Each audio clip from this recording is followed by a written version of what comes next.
ставши на коліно, своє полкове знамено, дивлюсь на нього я востаннє, у нез'ясованій журбі, всю кров мою, всі скитання, воно вібрало у собі.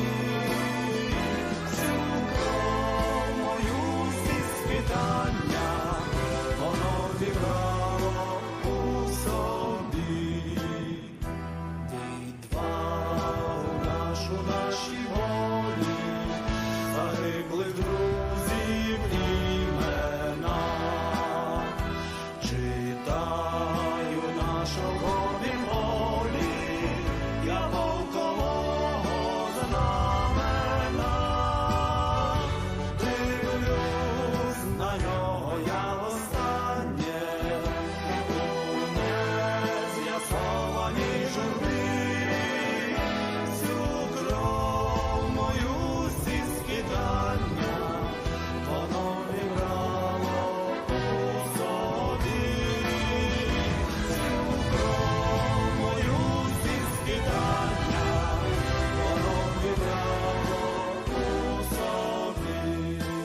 Прийшли окупанти до нас в Україну, форма новенька, воєнні машини, та трохи поплавився їх інвентар.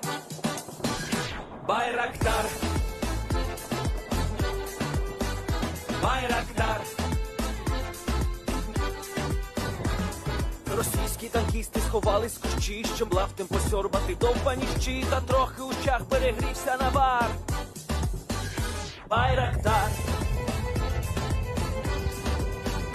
Байрактар. Приперли зі сходу до нас барани для восстановлення великої страни. Найкращий пастух баранячих отар. Байрактар, Байрактар. Їх доводи всяке озброєння різне, потужні ракети, машини залізні, у нас на всі доводи є коментар. Байрактар, Байрактар. Вони захопити хотіли нас зразу, а ми зачаїли на орків образу з російських бандитів, робить примар. Байрактар, Байрактар. Російська поліція справи заводить, там пивцю рашистів ніяк не знаходить, хто винен, що в нашому полі глухар. Байрактар, Байрактар. Веде пропаганду кремлівський урод, слова пропаганди ковтає народ, тепер нове слово знає цар. Байрактар. Байрактар. Байрактар. Байрактар. Байрактар.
Yes. The Leaf Street Army sends its regards.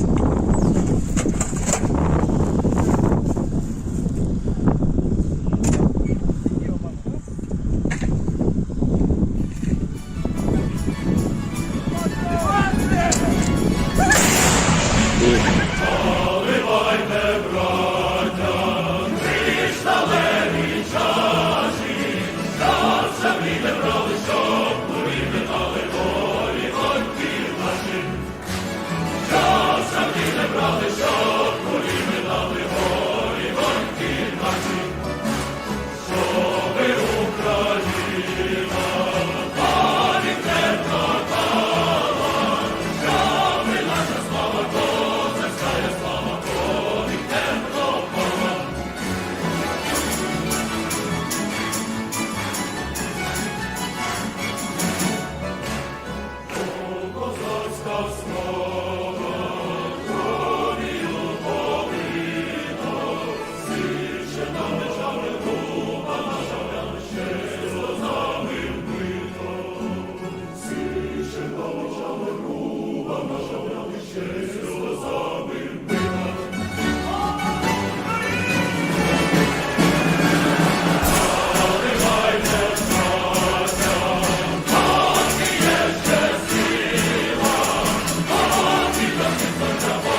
everyone, I'm the Enforcer, and I'm accompanied by Enforcer Matt.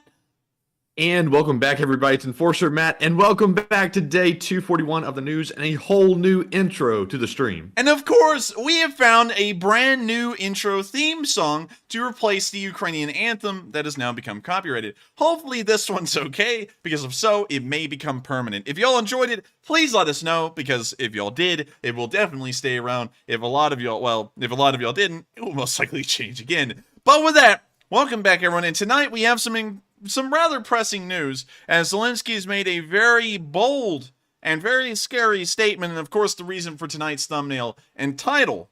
The Russians appear to be planning to blow up the Kakhovka Dam this time seriously, and now Zelensky and the Ukrainian government are begging pretty much the Western world, the Western nations in NATO, to step in and intervene or warn the Russians that doing such a thing would have dire consequences. Unfortunately, we do not have any video evidence of anything around this. Of course, it is just President Zelensky's words, and while we do have the presidential address from Zelensky every single day, there are no videos of him saying this, just official statements from the Ukrainian government. And so we found the BBC's article to be one of the best speaking about the situation. So we'll read a small excerpt of this, and we'll talk about a hypothetical scenario as if what would happen if that dam did explode and if the Russians actually did follow through with this supposed plan.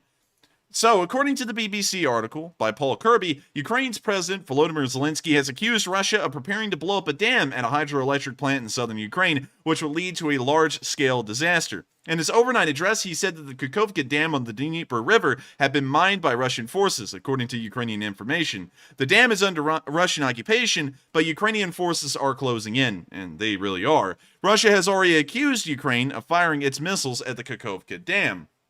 Now, to go back on this statement, that one is slightly true, but also false at the same time. The Ukrainians have fired missiles at the Kakhovka Dam, but all of these missiles have hit on this exact segment of the road bridge that is connected to the dam, which was an effort to destroy Russia's logistics and supply lines heading over to the other side of the Dnieper River banks on the northern end. And so that is somewhat true, but it's taking it out of context. The Russians are, of course, claiming that the Ukrainians tried to destroy the dam, not the road bridge in front of it, which we have seen video evidence showing that all missiles hit that exact spot on the road bridge. The dam also provides Russia with one of the few remaining routes across the Dnieper River in the partially occupied Kherson region. This, from what we can tell, is mostly not true, actually. Most of the dam's bridge has been destroyed enough that heavy Russian vehicles such as tanks and supply trucks can no longer cross on that bridge. Only lighter vehicles can cross, like civilian cars and also soldiers walking across on foot. So it's one of the few ways that they can cross, but it's not a complete crossing, if you see what I'm saying. Russian-installed authorities in Kherson have rejected Ukraine's allegations of a plot to destroy the structure. They blamed Ukrainian forces for an attack on another key crossing, the Antonovsky Bridge. 4 people were killed, including the head of a TV channel, officials said. That is actually a true statement. The Ukrainians did attack the Antonovsky Bridge with HIMARS missiles months ago and managed to knock it out entirely, and also managed to score some direct hits on the pontoon bridge being constructed alongside it, as well as the ferry crossing, which was their last resort at trying to get troops and supplies across. Russia began evacuating its proxy authorities in Kherson this week, but also said 50 to 60,000 civilians would leave too, a measure condemned as forced deportations by Ukrainian authorities. And going off of that, I don't think that's the entire population of Kherson, so let's do some quick looking. Population of Kherson. And when you see the population of Kherson city itself is 289,000. And so this appears to be quite a small number, actually, of Ukrainian citizens, which goes to back up to me that they're most likely evacuating sympathizers and collaborators only, and not all of the people that are inside of the Kherson Oblast. So it does appear that, according to the BBC article, that may be the case, but then again, we've got to take that with a grain of salt, because there's a massive fog of war going on, and the exact information on anything can always be questioned to a degree. So we're going off of that for now, but that can change. Finally, the last bit. Russia's new military commander in Ukraine, General Sergei Surovikin, alleged that Ukrainian forces could be planning banned methods of warfare in Kherson City and the hydroelectric dam, and argued that justified the evacuation of the civilian population. Now, that right there is a very clear statement. Now, Matthew, why in the world would the Russians be saying that they need to evacuate citizens of Kherson because of the Ukrainian armed forces? What kind of logical assessment can we make from a statement like that? Maybe they're planning on something really bad happening. That Russian general already plans on the Russians losing Kherson City. That's already within their plans. They already know that it's a write-off. They can't hold that city anymore, and that's why he said that Ukrainian forces could be planning on using banned methods of warfare in Kherson and justified the evacuations of the civilians for that reason. And why in the world would they be evacuating Ukrainian citizens, or anyone for that matter, from a city that isn't even on the front line, and justify that by saying that Ukrainian forces could be using illegal fighting tactics?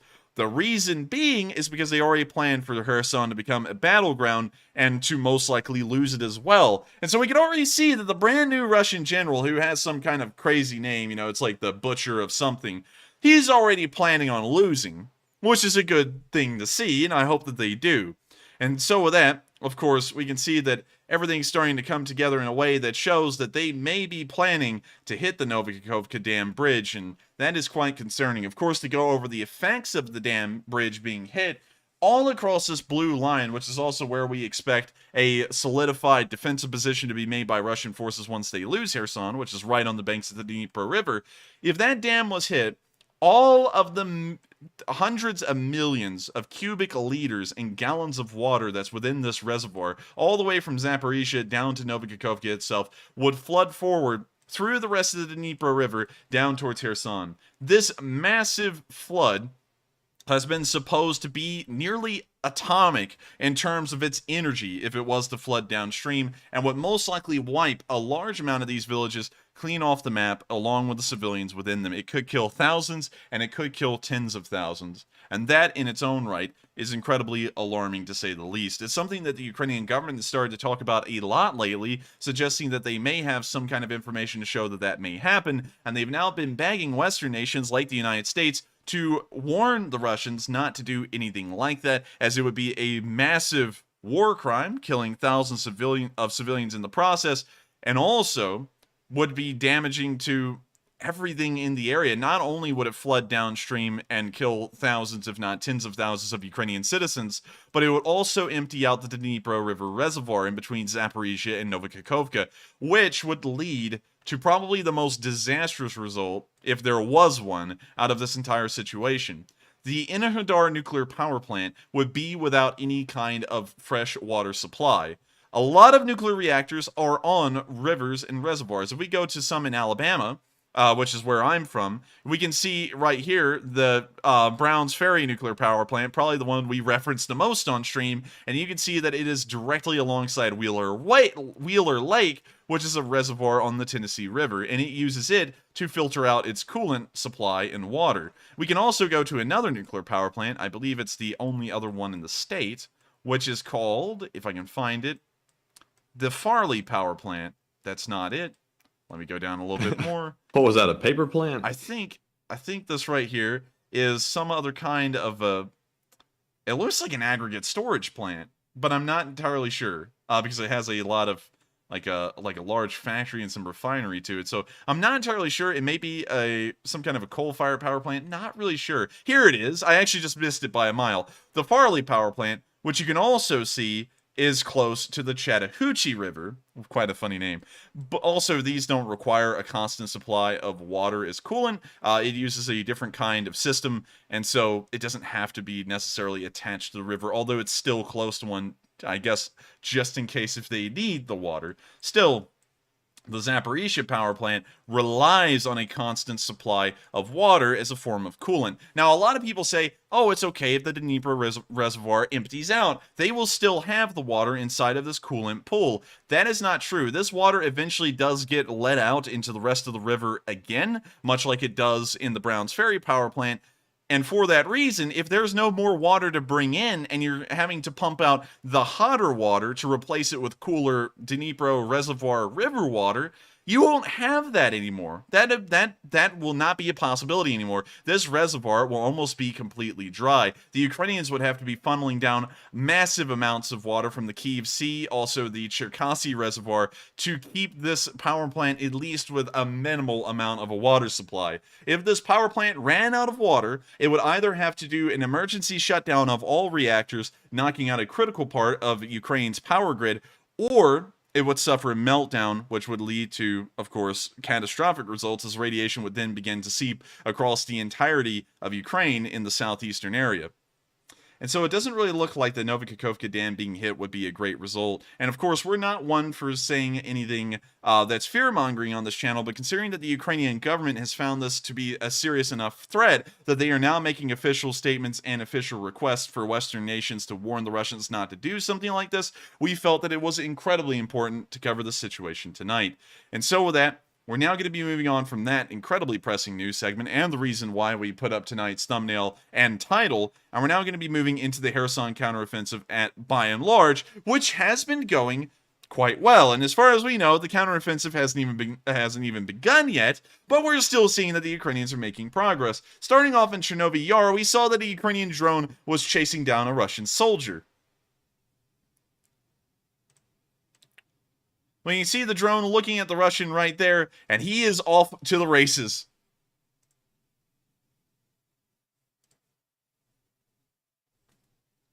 And he's going for it. He's climbing, he's running. Technology scares the Russians. We can now see him take a quick tumble. He's still going. He's been determined to keep on running at somewhat of a slow sprint. He turned around to make sure the drone was still following him, and he's still going.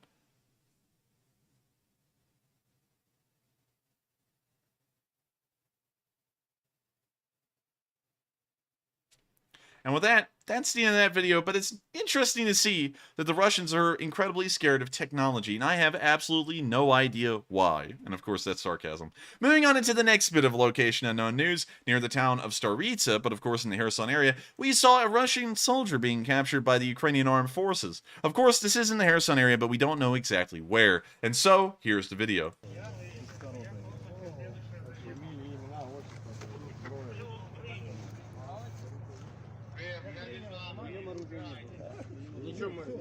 You see the Russian prisoner right there. Давай двигайся, дядьку.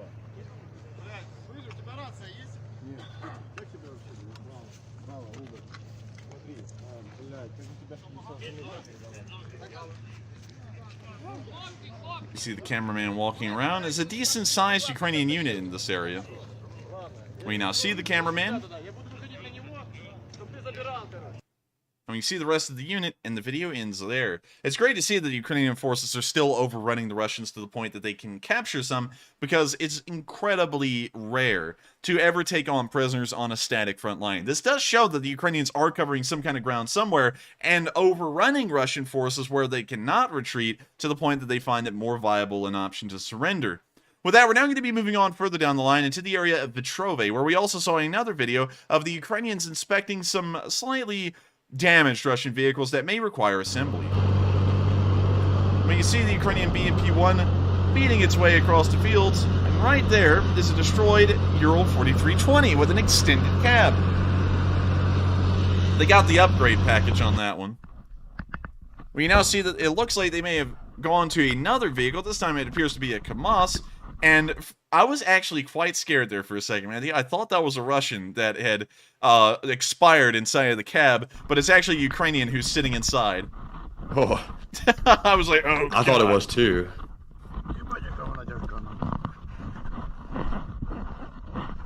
Now see them looking at the front. Now that front, I don't know about you, Matthew, but I don't think that is normal for a front bumper to look like that. They may want to take that one to an auto repair shop and have that looked at. The Ukrainian was just taking a rest, right? He wasn't trying to, like, get it started or anything, was he? I don't think so. I think he was just in there taking a look at the cab or not. something, because I don't think you can get this thing running again. Probably not. And with that, that's the end of the video, but it's nice to see that the Ukrainians have been destroying a decent amount of logistics vehicles, and from what we know, they have destroyed all of the vehicles that the Russians started off the war with in terms of logistics. Moving on down towards the village of Premin, we've also seen a British wolfhound in Kherson, a very rare sighting, along with an M777 in the same video. British designed yet American produced artillery meeting a British MRAP version of, a British MRAP version, a British version of an MRAP-like vehicle in the same place. Western aid has become quite apparent in Ukraine, and this is a very clear video of that. When you see the wolfhound scooting along, and when you see all the soldiers riding in the back, and that thing is big! It makes those soldiers look small! Gosh, wow, that is a giant vehicle. Good lord, let's go look at that thing. Wolfhound, MRAP. Dang, this thing is a That's beast huge. and a half. Honestly, Matthew, it looks like an 18-wheeler. It does, actually. Yeah. It might be on the same chassis, maybe. Maybe. Let's go and look at some information on this thing.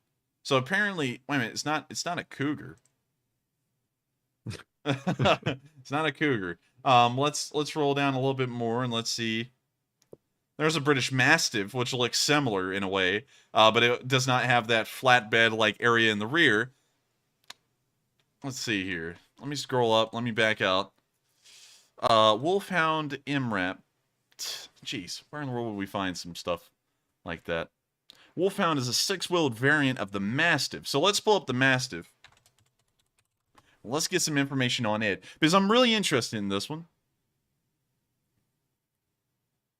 So apparently it is under the Cougar MRAP segment. So let's scroll down. Apparently these things cost almost $500,000 a piece. So one of these is the cost of 2 MTLBs. Moving on down. Let's see here. We're moving on down. We're trying to find the Wolfhound, the British modification of the Cougar 6x6, with FP2 providing the base vehicle and MP Aerospace in the UK integrating electronics in the British armor package. The first Wolfhounds entered service in Afghanistan in October 2010. 130 have been ordered for gun tractor and logistical roles. Wow, that's nuts! These things tow around artillery most of the time, in the British Army at least. That is a pretty beefy vehicle to be towing around an artillery piece. I mean, that thing's huge. Let's see here if we can get some general information on the Cougar kinds of vehicles from the start. We can also see that the 6x6 is even more expensive than the 4x4 at around $644,000 per vehicle. These have a top speed of 65 miles per hour at a weight of 5.9... Wait a minute, no, that's the payload capacity of 5.9 tons. How much do these things weigh? Let's see. It looks like 38,000 pounds, maybe? Wait a minute. The curb weight is 17.2 tons. The gross max is 22.2 tons. So this thing is about the third of a weight of an M1 Abrams. Gosh, that is a heavy vehicle right there. Now, a lot of people have been saying that Abrams can't cross the bridges in Ukraine. I would say, and of course this is a huge exaggeration, that these larger MRAPs probably couldn't cross these bridges either. But anyways, moving on from that, it has a 330 horsepower engine. That is actually pretty decent as well. But gosh, what a vehicle right there. And huge as well. These things are 23.25 feet long. They're 9 feet wide and almost 9 feet tall. An absolute mammoth of a vehicle. And you can see how small a person looks on one right there. I mean, all in all, these things are impressive, and also these are owned by the Navy. But anyways, moving out of this little rabbit hole, it is great to see that the British have provided these MRAPs, and of course, not to touch on news outside of Ukraine, but real quick, speaking of the British, I have heard that y'all are now in the process of getting a new prime minister. We're not going to mention any politics of the previous one, but they've now become the historical shortest serving prime minister in British history, beating out the shortest serving prime minister before them by a total of 10 to 11 months, which is nuts. So they are definitely setting a record that will probably be very difficult to supersede. But with that, we're now going to be moving on from this clip, but it's still good to know that the British are still providing equipment and arms to the Ukrainians, and we can see one of those right here. Moving on into our last clip. from the Kherson area, which we actually do not have. That was our final clip from the Kherson area. We can see that the Ukrainians appear to be making some kind of progress in the area. Otherwise, they wouldn't be taking prisoners, and we wouldn't see Ukrainian units appearing to be continuously advancing. We cannot see any kind of indication that there will be any kind of frontline changes soon to our map. Of course, the Ukrainians have requested a media blackout on that kind of information, and we will respect it as long as it stands. So, unfortunately, we haven't been able to update the map. I haven't seen anyone else update their maps. I have gone around to see if anyone else is. This time, thankfully, it doesn't appear to be the case, and so that's good to know. And so with that, we're now going to be moving out of Kherson and on into the funnies, because y'all know that we don't have a complete night of news without going into Russia and looking at some of the hilarious things that have been happening within their borders. And so first, let's check out this fine, upstanding example of a Russian conscript right here in this video. Now, Matthew, of course, they always teach you in the video to put your left foot in front of your right, but they don't teach you to trip over your left foot from your right. Воин наебашился.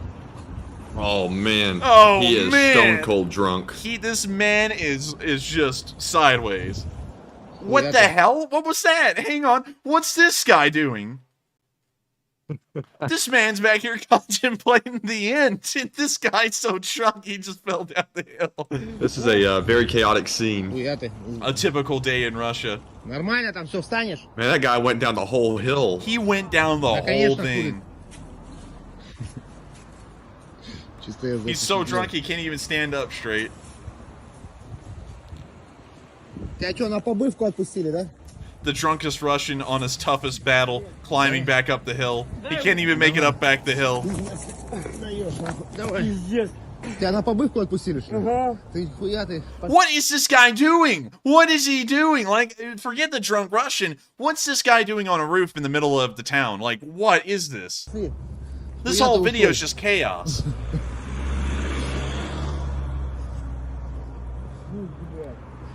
Наша армия сильна. And now see the Russian soldier trying to walk again, but we can see that he's not really doing well, and it looks like he was about to go over the side that time over a straight cliff or beam. That's a really bad one with those rocks like around the side. Yeah, and that one's bad because that one looks like just a straight 4-foot drop off before you even get to the ground. So I think the next time he falls over, he's going to be down and out probably for a while without the Ukrainians even having to fire a single shot. And of course, this is the typical look at what we've seen as the average Russian conscripts so far. Either they're thieves or they're drunk. We've only seen one or the other. We haven't really seen any other videos showing anything else. We're now going to be moving on to the next clip, which actually is closer to Ukraine in the town of Tula, where we can see that some mobilized soldiers are finally getting their winter gear. And let's see their winter gear and if it'll be able to help them survive the terrible cold winters of the East. Короче, уважаемый Ставрополь, администрация Ставрополя, спасибо за такой вообще жесткий взгрев для бойцов, короче, которые мобилизованные. So he's gotten the front end of a dirt bike mask. That's always a good Or a sign. paintball mask, it looks like. Yeah, wait a minute, yeah. That looks like a paintball mask. Называется пейнтбольная маска из пластмассы. Вот. That'll keep him Такая warm. вот фигня, короче. Они думают, что мы как эти Звездные войны будем ходить вот в этом говне, которое вообще не имеет никакого смысла и цели. Вот. За нательное белье, за дождевичок, за вот такую панамку модную, короче, ну хоть So you что-то got a полезное. beanie. Вот типа Not есть really a форма lot. теплая, короче, зимняя, вот, но только как-то получилось так, что все мобилизованные успели закупиться. I can't короче. tell if that's like a coat or a blanket. Термосок в 1 литр, короче, тоже полезная очень вещь. I don't короче, even она know what dialects поможет. is, but it sounds more like to be honest, a prophylactic than any kind of winter gear. So we're going to let the video continue. Но самое топчик, который есть, это тактические перчатки на ребенка, короче, потому что на мою руку они, ну, вообще The как gloves бы are too не small. подойдут. All Ни right, good to одному know. бойцу они, короче, не подошли. Вот, а также еще, короче, самый топчик, что есть, это берцы. They've gotten some shoes. They look like normal Russian boots. Короче. Купленные, я не знаю, во имя чего и для чего, потому что такими берцами, вот, они к зиме нас подготовили, короче, вот, от всей души нам дали, короче, резиночки такой. Вот. Вот такие берцы, которые мы благополучно выкинем. Так что, короче, уважаемая администрация Ставрополя, низкий поклон вообще, респект, мы всегда рады служить. Как говорится, рад стараться. Город Ставрополь видит своего Oh my gosh, бойца. that looks stupid. That's everything he had on. It's looks like a jacket, some kind of a paintball mask, and a beanie, and that's what they're giving them for winter weather gear. Чисто, блядь, элита нахуй, Звездный воин. And a child's glove. One child's glove. Ну все, короче, нормально. Вторая, походу, не налезла, да, Иба? Все, ты, короче, готов, да, Иба? All in all, not that great. Now, with that in mind, and that massive voice crack behind us, let's pull up the average weather in eastern Ukraine. So, Ukraine, climatology, from the worldbank.org, because I'm sure that the bank knows about their temperature. We're going to go down to, let's see here. We want to find, let's see, Kherson right here. So, the lowest in Kherson. What in the world? Hang on. Okay, I'm going to assume that it's definitely not the lowest in Kherson, being 100 degrees Fahrenheit and 130 degrees in the summer months, because no one would be able to live down there if it was that kind of temperature. Hang on, everyone, hang on. I'm trying to look at this. Observed average temperature of Ukraine. So it looks like it has been rising quite considerably over the last few years. So that's something to keep in mind. But it appears that the lowest it's gotten, well, that's actually the yearly average. Okay, well, you know what? We're going to back out of this, and we're going to try and find a graph that will just tell us how cold does it get? Does Ukraine get? So, Ukraine has an annual mean temperature of 7 to 9 degrees Celsius. Not that hot, really. It's more like 50 to 60 degrees. Mean summer temperatures, May to August, range from less than 18 to 22 degrees Celsius. Mean winter temperatures range from negative 4.8 degrees Celsius to 2 degrees Celsius. So, a decent bit below freezing or just a little bit above freezing. So, I don't think a paintball mask, a small jacket, and that beanie will be able to keep someone warm enough for long enough in that kind of weather and temperature. And of course, we've already seen the kind of winter weather that the Germans got in the Second World War, and it didn't really help them out in that area either. And so I'm not going to have any high hopes for this Russian. I think he will most likely freeze to death before he even gets to really use that too much. And so with that, we're now going to be moving way into Russia, into the gateway of the East, Yekaterinburg, where we saw the Russians are bringing up more of their most modern and advanced tanks and their T-62s. Let's take a look at them. When you hear them playing music, but that's a lot of T-62s. Some of them appear to be T-62As, like this one right here. That one obviously is a T-62A. Others appear to be T-62Ms, although those are kind of few and far in between. And so now it looks like they may even be running out of T-62Ms, although we can see one right there, another one there. That one may be a T-62M, that one as well. That looks like a T-62BM with some kind of Contact 1 ERA tiles on the front. When you see another T-62M, T-62BM. So it looks like nearer to the end of the train, there were a lot more T-62Ms and BMs, but at the front, there was a couple of T-62As, which are the very first version of the T-62 to ever come out. And that is highly indicative that they're now desperately running low on armor now that we're starting to see T-62As put into the mix. In case if you don't, in case if you are not a huge buff on the different variants of T-62s, which most people wouldn't be, and I wouldn't blame you because they're a pretty garbage tank. But the T-62 originally started out as the T-62A, which you can see right here. It's a basic tank, has a simple turret, all of this. There is no kind of composite armor within this tank. all of it is rolled homogeneous steel, so it's just your normal, I guess you could say, early Cold War, Second World War kind of armor layout. Nothing advanced here. It could be taken out with an RPG-7 quite easily from any direction. And it's just a garbage tank. They tried to upgrade these things by giving them some kind of composite armor, and they would upgrade these into the T-62Ms, which I'll show y'all a picture of right here. And you can see on these that the front glacis has been, I guess you could say, raised a lot more than they were before. That's because from this version to the next one, they put on just literally a sheet of composite armor onto the front of the tank, and they also put these massive cheeks of composite armor onto the front of the turret cheeks as well. That was to try and better protect it, but nowadays it may as well be obsolete and useless. They may as well be rolling them in as T-62As because that armor is negligible in terms of protective capabilities against a modern ATGM like a TOW, a Stugna, or a Javelin. And so, with that in mind, it looks like the Russians are really getting desperate because now they can't even give the assurity that it at least has composite armor. Now some of them are being sent in as the bare-bones T-62A model, which is desperate to say the least. Also, I love the pictures in the background of this tank museum of a whole bunch of kids riding a T-62 with a victory banner flying above it. Very good imagery. It's always good to know that the Russians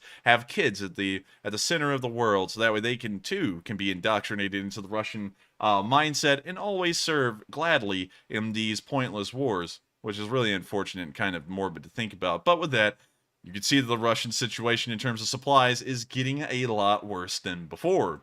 And so with that, it is now time for us to move out of Russia and to start moving down towards Chechnya. Because I saw something real interesting today, and I think y'all find this interesting as well. We saw Kadyrov's kids the other day, supposedly on the front lines of Ukraine. We saw that the audio was clearly dubbed over, there was no firefight going on, and they may as well just have been in a field in the middle of nowhere firing off some RPGs. Somehow, through that, they captured Ukrainians, supposedly, and they're now presenting them to their dad. So let's check this out. So, of course, they get rolled up in their own personal convoy. They have some inspirational music playing. They've almost filmed this like one of those cheap history sideshows, Matthew, like American Pickers or something like that. Yes, almost. And now his kid comes up. We've brought home Ukrainian prisoners dead. And, of course, they have to put them head down towards the ground, you know, of course, to try and make them look like they're humiliated as much as possible. And for them to hate the West so much, it's interesting to see that they're using some kind of a rip-off M4. I really like that.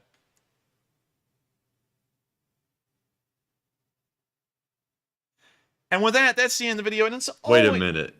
Those are his kids on the right? There's two guys holding Yes. the ARs? Yes, this guy right here and this guy right here. Interesting. Yes, very interesting.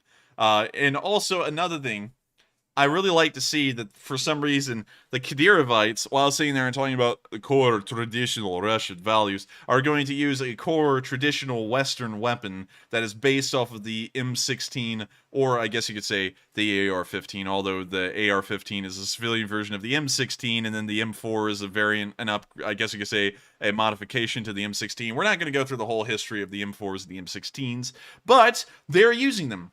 And for them to be talking about how much they hate the West so much, it's always interesting to see that they try and copy the West in every way they can. And so with that, that's the end of this little video, but very hilarious to see that somehow they were on the front line the other day, and now they've driven all the way back to Chechnya to show their dad that they've captured 3 Ukrainian prisoners. Kind of odd to do all of that just to show this. And also, where's the video of them actually capturing these prisoners? Where is that? We didn't see that the other day. They were literally just there a day ago, firing RPGs, supposedly, at the Ukrainians, and now they're all the way back in Chechnya, which, if we measure it out with a ruler... Hang on, let me check this out real quick. From the front line to Chechnya, that is at least 500 miles from the shortest distance. They're telling us that they traveled to Ukraine, got in one firefight, by the grace of God, captured 3 Ukrainian prisoners, loaded them up onto a truck, and drove back all within the course of almost 24 hours over 500 miles distance round trip. 1,200 miles round trip to show their dad that they captured some prisoners. Do y'all think that's a little far-fetched? Because to me, that's far-fetched. And I don't believe it one bit. All of that's being done as a propaganda stunt, and now Kadyrov is looking like a huge joke, and he still looks like a guy that eats ham sandwiches. And so with that, that's the end of that little bit of news, and we're now going to be moving into our location unknowns, where we will be starting off with a clip of another T-72 being destroyed. But before we get to that, let's address our polls. And so what do we got, Matthew? All right, folks, and for the first question segment, as always, we have 2 polls to address. And the first poll said, do you think that Zelensky knows the Russians plan on hitting the dam? It looks like 68% said yes, it is likely going to occur. 22% said maybe, and 10% said no, he is just being cautious. Now, for me, I don't think he would make the statements that he has made unless he has some inside information. So it must be coming very soon. But maybe the word from the West, if we'll give any, will actually dissuade the Russians, potentially. But not a good sign to hear that from Zelensky. But Enforcer, what do you think? I would have to say, in my opinion, if he's making a statement like that, we have never really known Zelensky to make a lot of statements like that. Of course, asking the West to step in and intervene. He has done this before whenever the Russians looked like they were about to use chemical weapons and they were moving these kinds of barrels and tanks around on the front lines that we didn't know what was inside of them. We did see Zelensky ask the West to warn the Russians not to use any kind of chemical warfare in Ukraine, and then the West stepped up and followed through on that. And that was about the only other time he's come out and made a statement like this. And that, at the time, looked to be somewhat serious because we had seen those videos as well, and we were all wondering what was in them. Now he's asking, based off of some sort of information, for the West to step in and ask. Also, wait a minute, there's another example before we get to this one. He also asked the West to step in and protect the Enerhodar nuclear power plant, which we did see.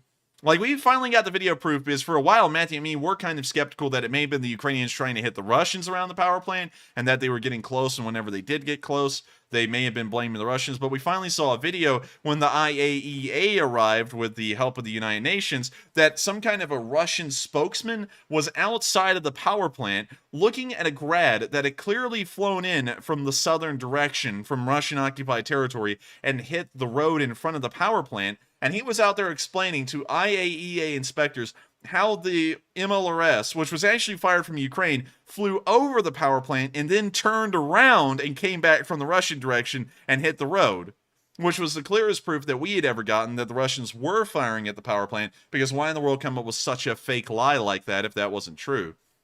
And of course, Zelensky at that time also begged the West to step forward and warn the Russians not to do anything to that power plant, or else we would get involved. And we largely followed up on that, although not as much as we did with the chemical warfare. So now we're seeing him do it for a third time, this time on the Kakhovka Dam. And based off of the prior 2 times, there was a decent amount of reasonable suspicion that the Russians could be planning on doing both of those things.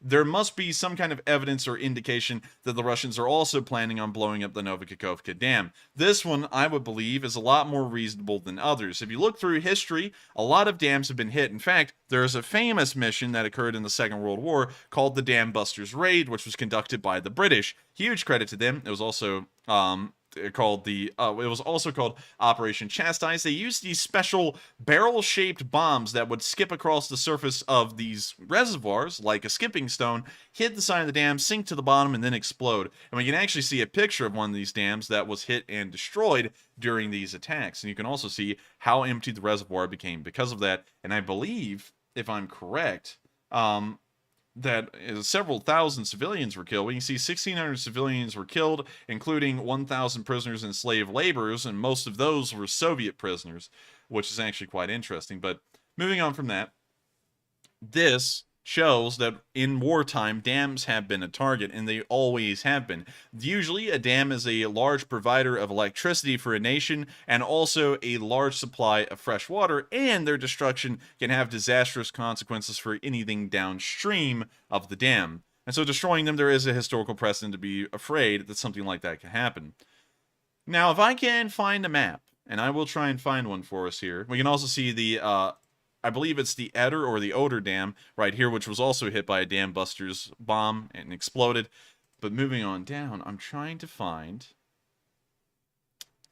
Let's see here. Dang it, I can't find the map of where these dams were. But unlike these, from what I know, which is a decent amount of these, at least 1 or 2 of them were in rural areas, the Kakhovka Dam is right on a river that feeds straight down into a city that would clearly be in the path of this massive flood, Kherson. Kherson has a population of 300,000 people, and if this city was to be hit by any kind of a massive tidal, well, tsunami pretty much that would be going downstream, it could wipe out a decent amount of this town and kill thousands, if not tens of thousands of people that were caught in its wake. And so with that, I do believe that Zelensky has a incredibly good reason to raise the alarm on this and also let people know that the Russians may be planning to do something like this, because unlike the others with nuclear or chemical weapons being involved, this is nothing more than what I guess you could say would be historical precedent where other nations at other times in different wars have attacked dams. And so I believe this may be one of the most likely heinous decisions that the Russians could make and probably get away with, unless if the West was to step in and threaten, if they do this, there will be serious consequences. And so with that, I hope that does address that poll fairly well, and we are on to the next one. All right, and the next poll was a little bit of a funny one, but the question is the stumbling Russian the most sober Russian in the military? It looks like 60% said yes, most likely, 16% said maybe, and 24% said nah. There are more sober ones. Now for me, seriously speaking, there's probably more sober ones, but I want to go with the most likely option because I think that guy might be the most sober, at least in theory. But Enforcer, what do you think? I gotta say, if that guy is the most sober Russian in the Russian military, that is a sobering reality that the Russian army is definitely not in any kind of fighting condition. Thank you. I was actually waiting for that one the whole time. But of course, to address that poll, I think he is probably the most sober Russian in the Russian army. I have not seen a single Russian that doesn't appear to be absolutely zonked on alcohol. All of them appear to be just reeling. Like, they're not even functional alcoholics. They're completely dysfunctional. They can't even do their jobs properly because it's just that bad. And that's something I have been thinking about making a video on, is the history of alcoholism in Russia. It's something that is incredibly interesting, and also I love to see that a lot of people enjoyed that little play on words I did there. But with that, I hope that addresses that poll fairly well, because I think is somewhat seriously and somewhat in jest that may be one of the most sober Russians in the army. And so with that, we are on to the next poll if we have one, and if we don't, we are on to the questions. If we not. All right, so that was our last poll for now, but one is coming very shortly. But up first from our super chats, we have a $20 donation from the Psyops, who says, announcing a meme competition in Discord. More information to be announced. Must be PG memes in line with the Discord rules. Psyops says, prize to be announced. Hey, well, thank you so much for the support, Psyops, and also, pretty interesting idea. Of course, whatever goes on the Discord, I really don't know a lot about the Discord. Sadly, I don't have a lot of time to wander through, but it sounds like Psyops is running a meme competition. And so if you want to join in, make sure to click the link in the description below for the Discord. You too can join our Discord server and be involved in the Lee Spring Army. And also, please make sure to hit the like button and share this stream with y'all's friends. I think that YouTube may be putting us through another lull, because I have seen that over the past few days, regardless of our efforts to make sure that we, I guess you could say, stay up, it looks like YouTube may be trying to drop us a little bit. They usually do this every month for about 2 weeks. But let's see if we can counter that and keep the Lee Spring Army as strong as ever before. And so, make sure to hit the like button. Make sure to share this on your Facebook, your Instagram, your Twitter, your Reddit, wherever you go. Make sure to share the stream, so that way people know that we are out here covering the news, so that way they too can enjoy and watch it as well. And so with that, I thank you so much for the support, Sabs, and best of luck to everyone who will be involved in the meme competition. And so with that, we are on to the next one, and thank you so much once again for the support, Sabs, and always helping out this channel to keep on running. And so with that, we are on to the next one.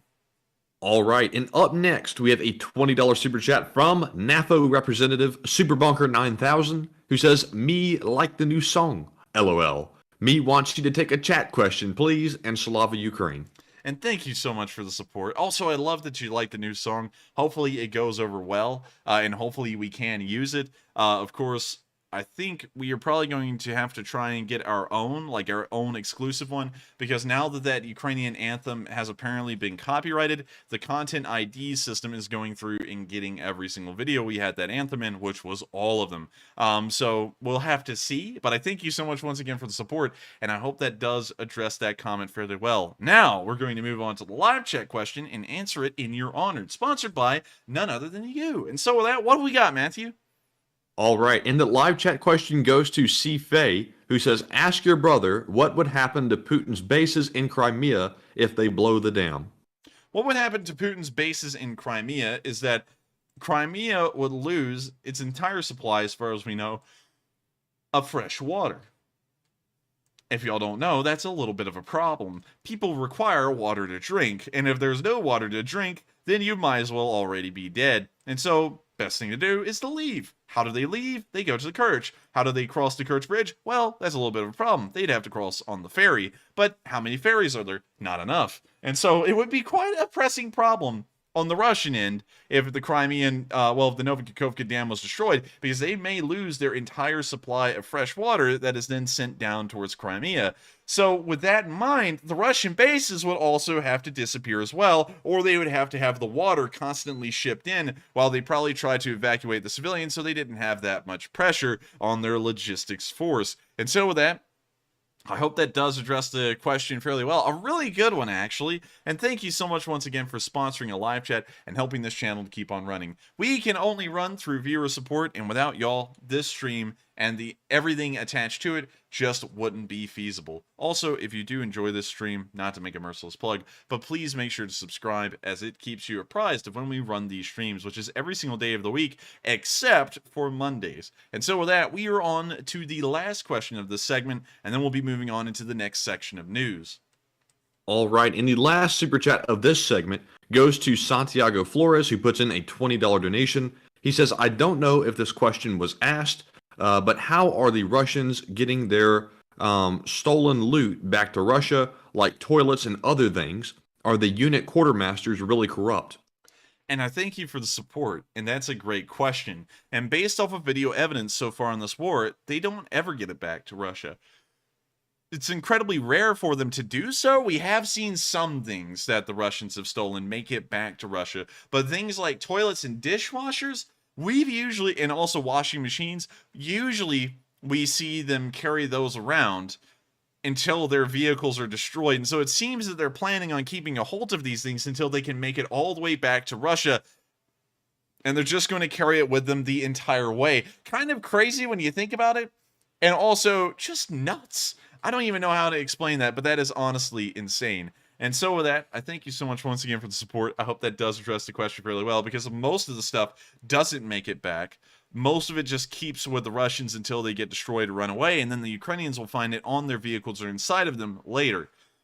Also, the quartermasters are corrupt. You can actually find a lot of Russian uniforms, as they are for the Russian military, for sale online. Russian uniforms for sale. KulaTactical.com. Let's go to KulaTactical.com and let's see what they got for sale. So, they have some Russian National Guard uniforms. It looks like they also have some ACUs from the U.S. military. When you see some Radnik camo, just like the ones the Russians wear, and a whole bunch of other camos. Pretty interesting. A decent amount of what appears to be U.S. or Canadian camos, which is kind of interesting. But real quick, I think this is the one I'm looking at right here. SovietPower.com. Where you can... Yes, this is it. This is the one. Let's see here. So, interestingly enough, this appears to be a Ukrainian website, from what I can tell. Let me check real quick. Much time passed from, let's see. Many old USSR clothing. Soviet power Russian military surplus store. But I cannot find where they're from. Let's go to the contact us page and let's see real quick. Sadly, nothing on there. Is there any way we can That's find... sketchy if you don't even know where the company's from. I would never order from a site like that. Oh, no, I wouldn't either. Let's see. We can't go. We don't want to know about that. We want to know where you're from. Soviet Power Inc. is the corporation based in USA, Florida. But I've never heard anybody describe Florida as USA, what Florida. in the world was Whoa. that? What kind of Okay. website is this? Anyways, let's go back. They have a little bit of a side business going on, apparently. They got a little bit of a side hustle going on down there, it seems. We'll just leave that as it is. But let me show y'all some of their uniforms. And this website does have the modern uniforms. Let me try and find them real quick. Airsoft Tactical Gear. Here we go. Airsoft is what they're calling it. But let's go to the camo uniforms, and let's take a look at them. Y'all are going to love this. Okay, so starting off, we got some KZM4 uniforms. We also got some Afghanistan, I guess you could say, pattern uniforms, which we have seen in use by the LPR and DPR. We've also got some tactical combat shirts, which we have seen on the front lines. We also have what appears to be some modern combat shirts from the Russian military. We haven't seen a lot of those. We can even see more digital camo. We've seen these kinds of, I guess you could say, jackets and pants on the front lines as well. We've seen this kind of ratnik camo on the front, the exact same kind of jacket and everything. We've seen this camo. We have also seen some of the others as well.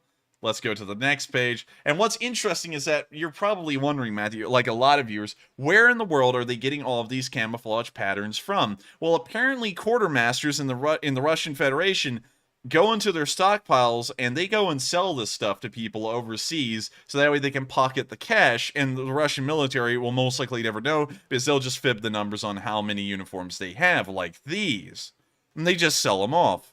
And you can also see a Gorka 4 uniform, which is used by the Spetsnaz, and even these are being sold off only for the low price of $119.95, according to this website. Enforcer, go to the top real quick, the top of the page. Yeah.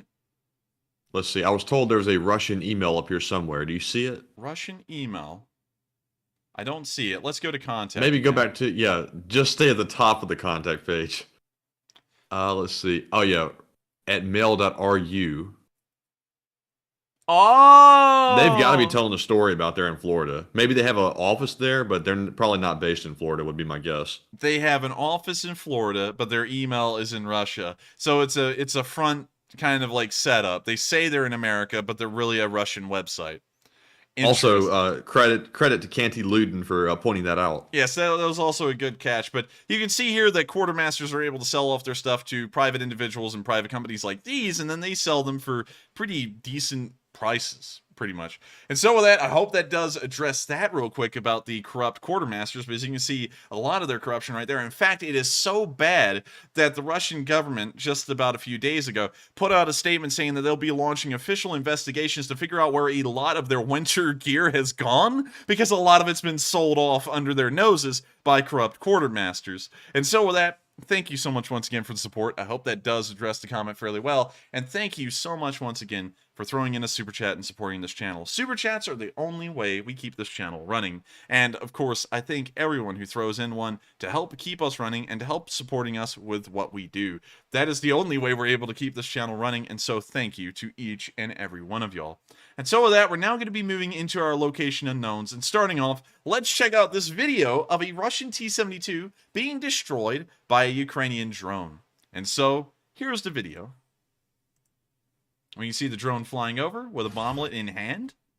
Do drones have hands? No, they don't. But they do have bomblets. We now see the drone orienting itself with the tank.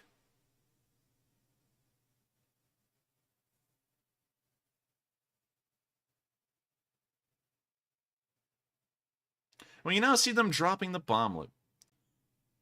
What in the world was that bomblet made out of? Jeez, that thing actually looked like it went straight through the engine bay. Let's watch that one more time. It's going down. And there goes a panel. So yeah, that thing definitely went into the engine bay somehow, somewhere. Dang. And with that, that's the end of the video, and I think we just watched a Russian tank get disabled, as its engine is most likely now inoperable. Once again, nice to see. Moving on to the next clip, we can see some Ukrainian soldiers on the front lines taking care of the wounded.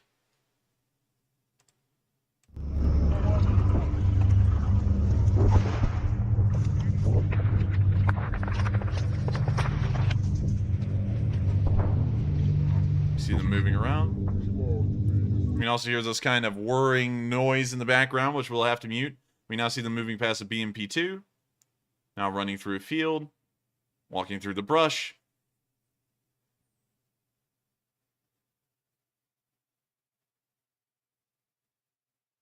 Now they've deployed a drone.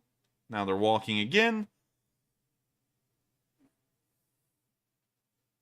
We now see that they've set up another drone. They're now helping out a wounded soldier. It appears that he may have some kind of a leg injury. And he did have a leg injury. They're now moving another BMP forward. Advancing through the brush again. These guys move a lot. Jeez.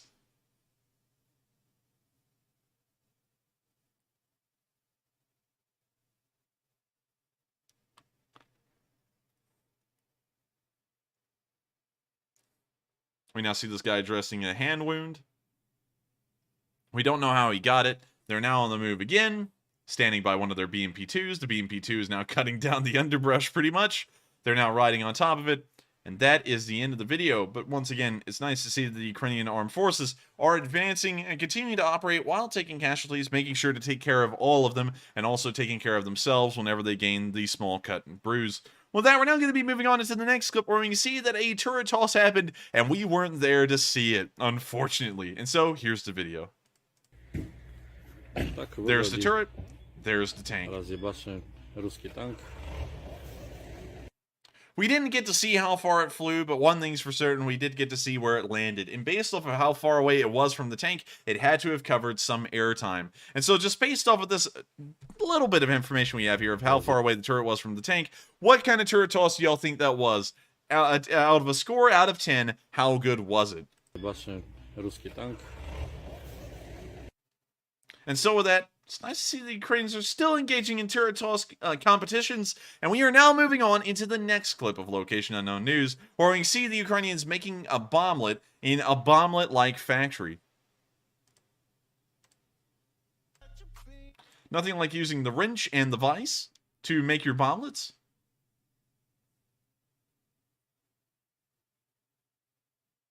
And when you see it's actually a little bit of a detailed process.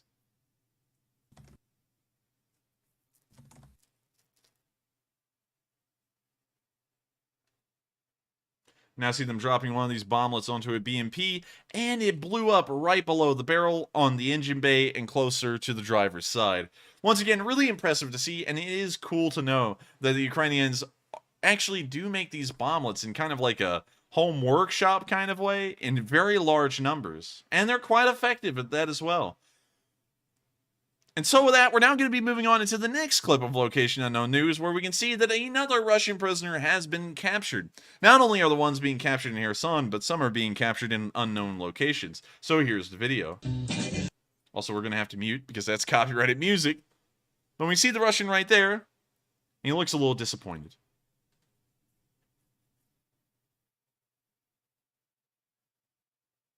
And with that, that's the end of the video, but nice to see that the Ukrainians are still capturing Russian prisoners and still overrunning Ukrainian forces all across the front. Well, wait, hang on. Ukrainians are overrunning Russian forces all across the front lines.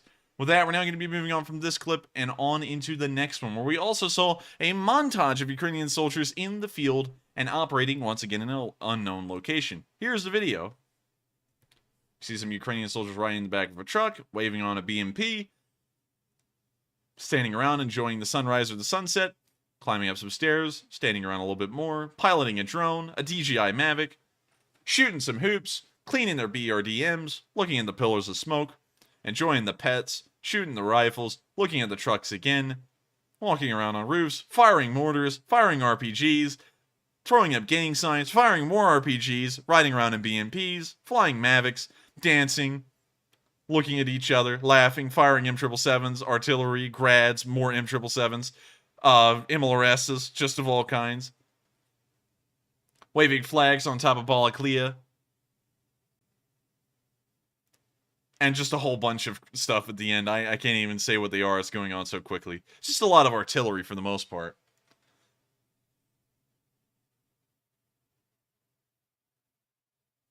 And so with that, that's the end of that video. But once again, a really cool montage. Now, wish I could have played the music, but I don't want to fear, I don't want to run the chance of getting a copyright. With that, we're moving on to our last clip. Oh, well, actually, it's not a clip, as a matter of fact. It's actually a picture of 2 Ukrainian snipers in the field. These guys have some of the best-looking guns I have ever seen. Now, what kind of guns are these? I have no idea. I feel like they're most likely something that shoots a larger round, like a 338 Lapua, or even bigger, but I don't really know. They could also be 308s, and I may just be overestimating the caliber size. But these 2 guys right here look like they will be getting some work done, and with rifles like that, I would not doubt it whatever. Well, any bit at all. And so, what do you think of these guys, man? These guys look pretty sick, don't they? Yeah, I've got to say, those guns look really cool. And also their uniforms are pretty nice, too. Yeah, really sick setup, and I really do like it a load. And so with that, we've now reached the end of our location unknowns, and it's now time to go into the northeast and also Zaporizhzhyia, as well as Kherson, where we have our last news segment of the day. But before we get to all of that, we have to quickly cover one last bit of news in Kupiansk, where we saw that the Ukrainians crossed the Oskil River weeks ago, and we finally gotten the videos following up showing how they did it. And so let's take a look at this, of course, provided by Radio Free Europe, and how they actually crossed the Oskil River. 333.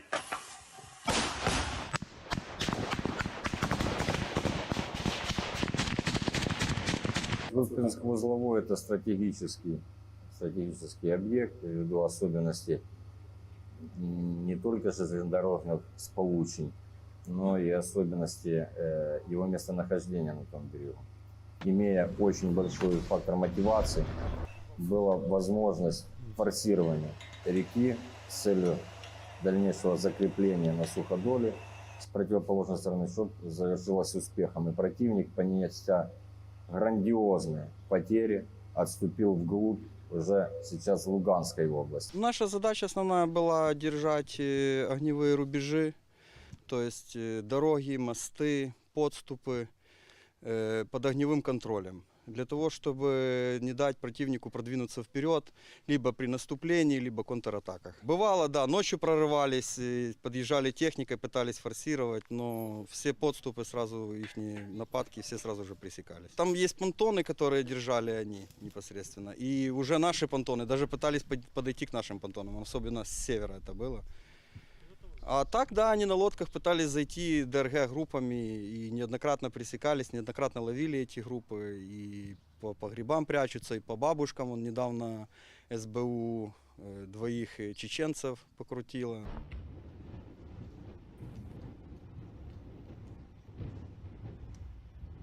Ми виїхали, здається, 3 мінометами. Командир батареї був з нами. І ми дуже вдало поцілили, як нам доповіла потім аеророзвідка, по мінометному розрахунку. І вони понесли значні втрати. А на завтра, якби, була також у нас така інформація, що понесши ці травми, вони вислали туди БМП, який поїхав збирати ці втрати. Так. То ми і по ним також відпрацювали.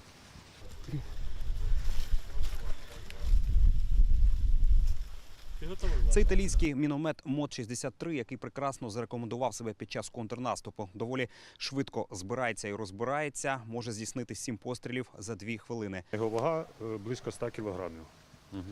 Є спеціальні такі собів'юки, за допомогою яких ми можемо розділити цей міномет на деталі і за допомогою цих в'юків доставити цей міномет в місце, яке нам вкаже командувач. Плита також, порівняно з нашим мінометом, вона менше займає площі, тобто площа опори.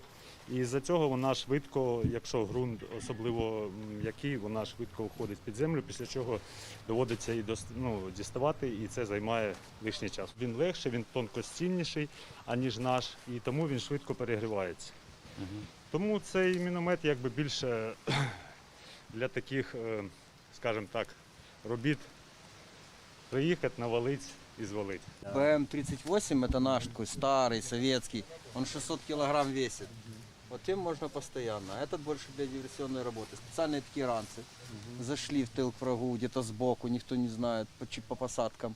Оттуда стали, отработали, быстренько собрались. Минутой нас там нету. А они не могут сориентироваться. Они привыкли воевать фронт на фронт.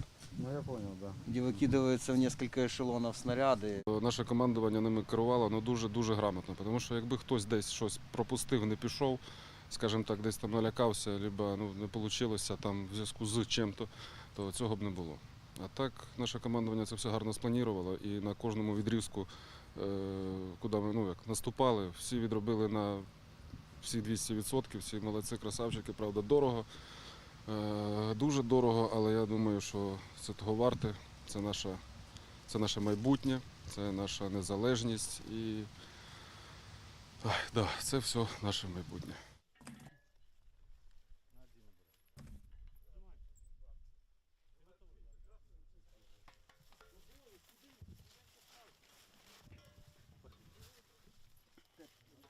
And with that, that's the end of the video. But once again, an impressive look at the Ukrainian armed forces that crossed the Oskil River and what kind of, I guess you could say, difficulties they had, of course, operating the artillery, and also how fragile of an operation it was. One unit backing down could have turned the entire operation into a failure, yet all Ukrainian forces continued to push forward and help to make that one of the most successful counterattacks in the entirety of the war. And so now that Enforcer, real quick before you move on, I've seen some folks in the live chat saying that the guns in the other video we just watched might have been Ukrainian alligators. I would have to say they are probably not alligator rifles, because alligator rifles are larger than a 50 cal, and these certainly do not look like the same rifle. The barrels are a lot thicker. There is a much larger muzzle brake, and also the stocks are rock solid and built onto the gun itself. You can see that right here as well. While the rifles that were shown in the location unknown pictures, which we'll go back to right here, had a lot thinner barrels, an entirely different stock, and also an entirely different, I guess you could say, buttstock as well.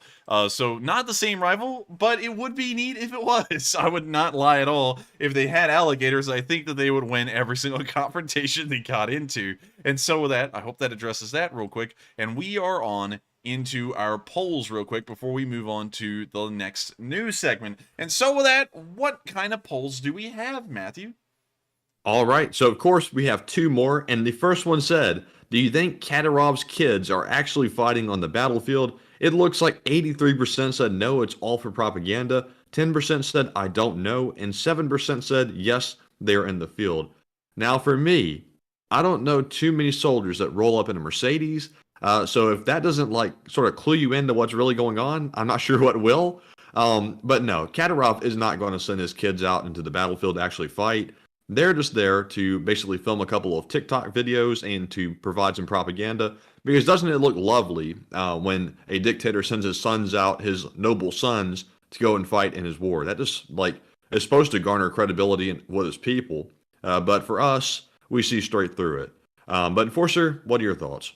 I would have to say I don't really think highly at all of this fake stunt that they're trying to pull of having Kadyrov's kids go to the front lines. That did not happen. I mean, do we really think that this guy would send his kids to go and die in this war? The Russian government and Russian, I guess you could say, oligarchs, the last thing they do is send their kids anywhere that they could possibly die. That is a given fact, and we've seen that throughout the entire war. So to think that he would send his kids to the front line in the first place and they would do this kind of stuff, it's highly unlikely. I would have to say, in my opinion, that is definitely all for propaganda reasons, but once again, I could be wrong, so take it with a grain of salt, but that's my opinion and my 2 bits on that entire little ordeal. And so with that, we are on to the next poll. All right, and the next poll says, if Putin hits the dam, do you think the primary purpose is to cause a meltdown at the nuclear power plant? It's a pretty evenly split poll. It looks like 40% said yes, that is likely the real reason. 27% said maybe, and 33% said no, that is probably not the reason. Now, very obviously, Putin would have to have been briefed to know that it could cause that. But to say it's the main reason for doing it might be a stretch, so I'd have to go with maybe. But I would probably take a guess and say yes, but officially I would say maybe. But Enforcer, what are your thoughts? I would have to say that it's probably not the reason why they would do that. They would probably do that to try and damage as much further south of the dam as possible, like Kherson and the Ukrainian forces that would may be in that area at that point. But then again, I'm not entirely sure. That may also be a collateral, a secondary thing that they've seen that could happen, and they would have a viable excuse to say why it happened at that point. If the nuclear power plant melted down at that point, the Russians would go, well, you know, I mean, it's just what happens. It's just the price of war. We hit the dam, and we didn't really think about that at the time. It's just a big mistake. Sorry, everyone. And they could probably get away with having that nuclear meltdown happen at that point by hitting the dam, and really, they could just say, we never really looked into that, and we never thought that would happen. And then everyone would just go, well, we can't really go and do that because it was a collateral thing. It wasn't the primary goal. But of course, that's just my opinion, but I feel like it's probably not going to be the primary reason why they destroy the dam. It would be for the other reasons that I stated at the very beginning. And so with that, I hope I addressed that poll fairly well. And if we have another one, let's hear it. And if not, let's get to the questions. All right, so moving into our super chats for the second segment of questions, we have a $25 super chat from Gary Robbins, who is a longtime channel supporter. He says, I hate the new music. Please bring back the national anthem. Oh, man. Well, I thank you so much for the massive amount of support, Gary Robbins. It helps us out greatly. And sadly, I cannot bring back the national anthem, and that music will most likely stay. Reason being because the other anthem got copyrighted, and we don't want to play someone's music that has now been copyrighted because we could start to get in a lot of trouble for that. I don't think we could get in trouble for the ones that we played in the past because it wasn't copyrighted at that point, from what I know. But now that it has been, we can't keep playing it lest we run the chance of getting into trouble, and that's one thing we always want to avoid, is getting into any kind of copyright trouble. And so with that, I hope that addresses that fairly well. Thank you so much once again for the support, Gary Robbins. If you have a suggestion for a song that could be used, please let us know. But sadly, we can never use that anthem that we've been using all 240 days of the war again. And so with that, we are on to the next one. But thank you once again for the support and helping out this channel, Gary. And maybe we can find a different rendition of it, because I think it's just the rendition that's copyrighted and not the whole song itself. That is the case, but the question is there a version of the Ukrainian national anthem that is that high-stepped and that hyped? And the answer is no, because I've already gone around and looked, and there was not. We will see. We will try and check it out a little bit more, and we will see about an alternative. And so with that, we are on to the next one, and thank you so much once again, Gary Robbins. All right, and up next, we have another super chat from Psyops, who puts in a $20 donation this time, and says, never forget that Enforcer is anti-A10. How dare he hate the glorious Lord and Savior of Bert? And I thank you for the support, but I think you weren't around for me saying that the A10 would do okay if it had the entire package of aircraft sent along with it. I'm not a hater on the A10, but I understand that it has a decent amount of limitations, and one of those limitations is that it's slow, cumbersome, and easy to shoot down. A lot of people like to say it's an armored tank, a flying tank, but that's not true. The A10 only has a I believe it's a titanium bathtub-like armor casing around the pilot to stop him from being killed. The rest of the airplane is as armored as any other. There is no armor. So with that in mind, it is easy to shoot down, but these things can be used if they have a massive amount of supporting aircraft around that can help them to continue on their mission without being shot down. Those aircraft aren't in Ukraine, and for that reason, that's the reason why earlier I said it probably would not do too well, but if the West sent over all of those additional supporting aircraft with the A-10, it would do just fine. Also, I just saw this A-10 down here, and that is a cool one. It's based off of a World War II camo scheme, and that is neat. I really love that. Now, Enforcer, I gotta disagree. That one with the shark, like painting on the front of it over there on the left, that is the best livery by far for the A-10. That is just the coolest thing. I mean, it is cool. There's one right there. But I gotta say that the coolest one I have ever seen, and hopefully I can find it, is this one right. I'm just kidding. That's a fake one. I don't think I'll be able to find it. Are you kidding me? Man, I can't find it. At least on Google Images. I could probably find it for y'all off Google Images. But there's this one right here. This is it. The A10 Warthogs that use the tricolor camouflage, I think that those are the neatest. With the shark mouth on them, I think that's pretty cool. But I haven't seen a lot of pictures of them, and this is about the only one I can find of an actual tricolor A10. But I think those look really neat. What do you think? It looks okay. All right, fair enough. So with that, I hope we've addressed that comment fairly well, and thank you so much once again for the support, and of course, thank you for helping this channel to keep on running. And of course, not to say this too much, but we only run through viewer support. We don't run any ads, so we don't make any money that way. And so the only way we're able to keep supporting ourselves and to keep on making these streams is through y'all's support. And so I thank you so much for helping us to keep this channel running and showing that you would like to see us to continue on this news until the very end of the war. And so with that, we are on to the final question of this segment, and then we'll be moving on into the last segment of news for the night. All right, and the final one of this segment goes to Kaltenberg, who's been around for a very long time. And Kaltenberg, we do appreciate the continued support. This time he puts in a $20 donation and says the famous phrase, "Yeehaw!" And thank you so much for the support, Kaltenberg. I don't think Kaltenberg has ever missed a night in supporting this channel, and I gotta thank you so much for helping out this channel so much over such a long period of time and helping us to keep this thing running. Of course, it means a lot to us because that helps us to pay the bills, keep the lights on, keep the pizza fund rolling, among a whole bunch of other things. And so, thank you so much once again, Kaltenberg, for the support. And as always, yeehaw! And so with that, we are going to be moving on into our last news segment of the night, starting off in the northeast and finishing off in Zaporizhzhyia. Starting off all the way north towards the town of Oleksandrivka, we saw that the Russians were digging in, and not all that well.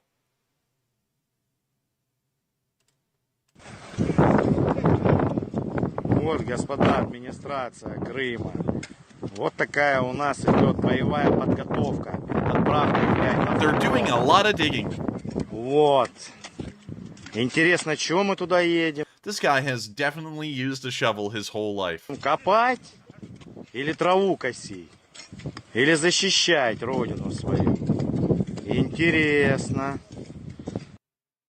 And with that, that's the end of the video, and we can see why Russian trenches are dug in straight lines. Or not at all. Because they're lazy. If we go back and look at this one more time, this guy is picking at the ground with a shovel. He's not even cleaning dirt. This guy is just sweeping the ground with a shovel. Вот. This guy is literally poking the ground like he's expecting a landmine to explode. Интересно, чего мы туда едем? Imagine sending him out to go defuse mines. Hey, Igor, go out there in that minefield and defuse it. Okay, General Commissar. And then he goes out there and does that. Oh my lord, you would find the mines quickly. I don't think you would survive past finding the first one, though. Чего мы туда едем? Копать? Или траву косить? Или защищать родину свою? Oh my lord. Интересно. And so with that, that's the end of the video, but pretty hilarious to see.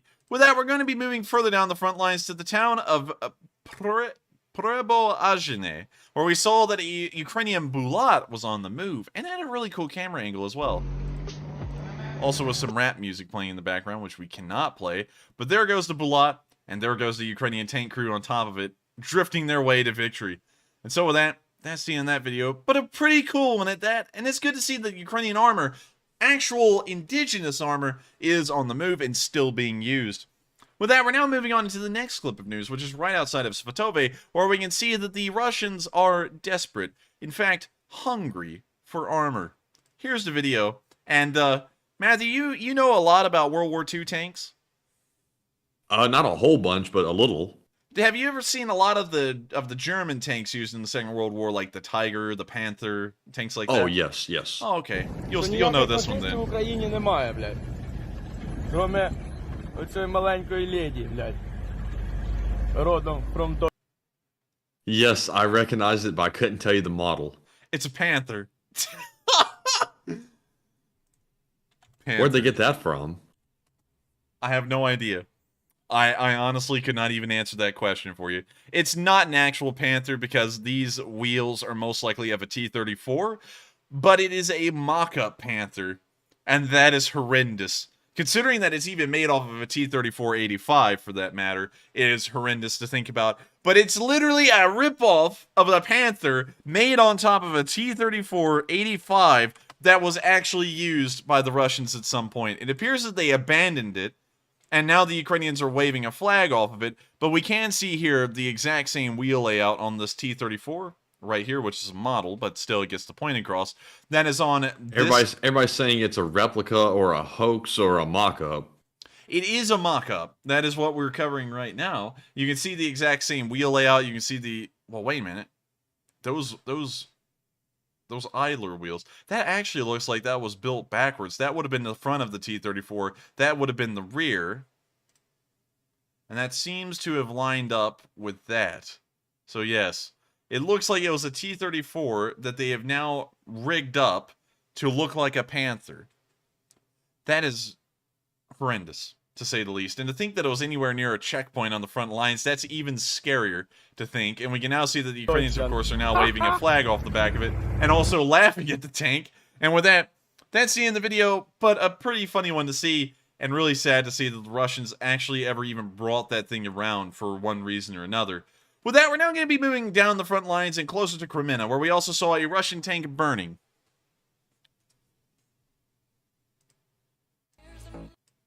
We hear some music playing in the background. Of course, the Ukrainian artillery already coming in on the lakeside. And now you can see the tank exploding.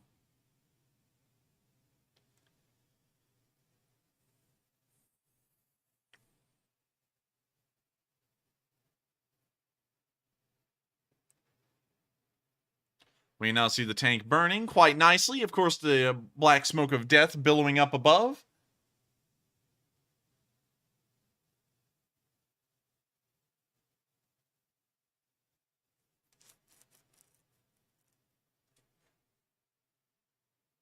Tank still churning and exploding.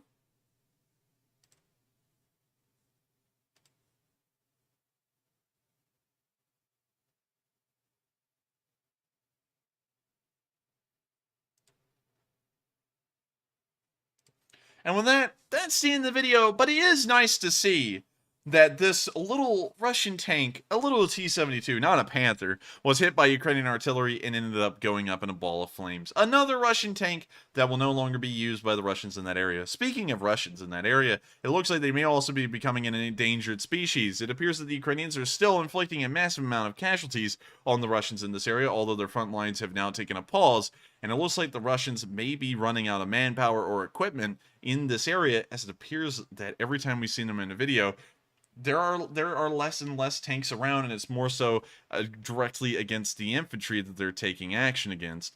And so with that, once again, we haven't seen any frontline movement in this area, but hopefully we will be seeing some progress in the near future. Moving beyond the Kreminna area and down towards Verkno-Kamyanka and Soledar, we haven't heard of any direct news in the Verkno-Kamyanka and Bilo-Orivka area. It appears that in this area, the front line has paused, and we will not be hearing any activity of large sorts for quite some while. However, in Bakhmut, we have seen that the Ukrainian artillery is still hauling away at the Russians and making sure to try and give as much to them as possible in the terms of explosive ammunition. Here's the video. We hear a little bit of piano playing as they run the round forward to the artillery piece.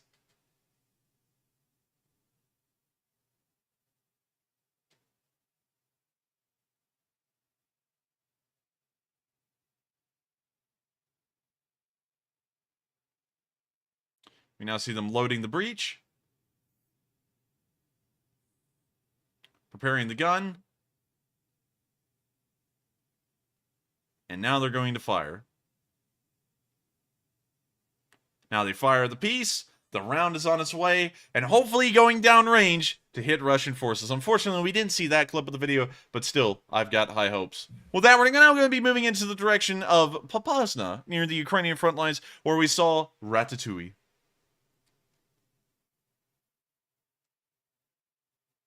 And it's literally Ratatouille. And also, we hear this guy say this about 20 times in the video. So here's the clip. Ratatouille! Чекай, блядь, надо його забрати, бо Саня переживає. Рататуй, блядь. Рататуй! Ратататататуй! Блядь, мишка, дивись, я вже їх більше не боюсь, блядь. Круто, на.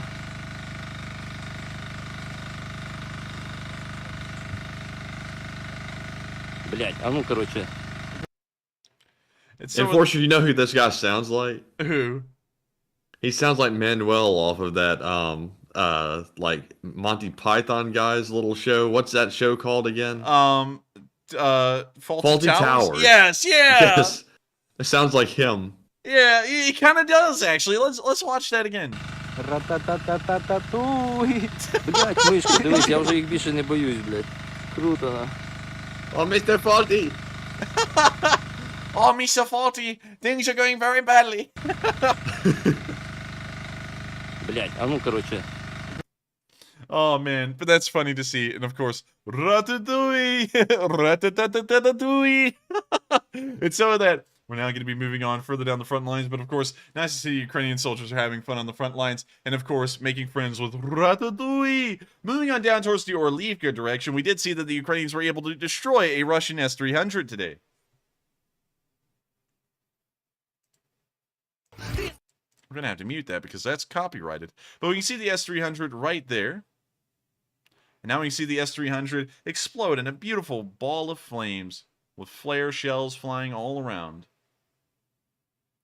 The Russian S-300 is now dispensing its seeds across the field so that way next year they can grow all over. Hopefully that one was better than the last David Attenborough ever did. That was pretty decent, actually. It's so that's the end of the video, but it's great to see that this S-300 went up in a ball of flames. And also, it's great to remember that a Russian suicide drone hit supposedly a Ukrainian S-300, and it didn't explode like this, of course, because it was a decoy. With that, we're now going to be moving out of the entire region of Donetsk, as that was the only news we got from the area today. It appears that the front line has fallen static here, but that doesn't mean that the Ukrainians aren't planning something big in other areas of the front. So with that, we're now moving on down into the southern front, where we've finally gotten some news. About 4 clips of it today. And so starting off with our first bit, we saw a Ukrainian 120mm mortar firing off into the distance, somewhere in the south. Присядь! You see it firing the 120mm mortar. Фу, блядь.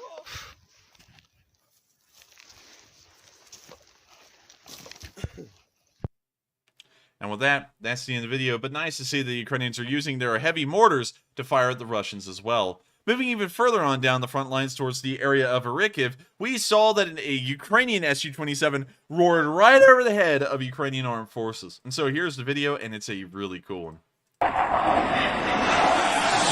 Oh, look at that.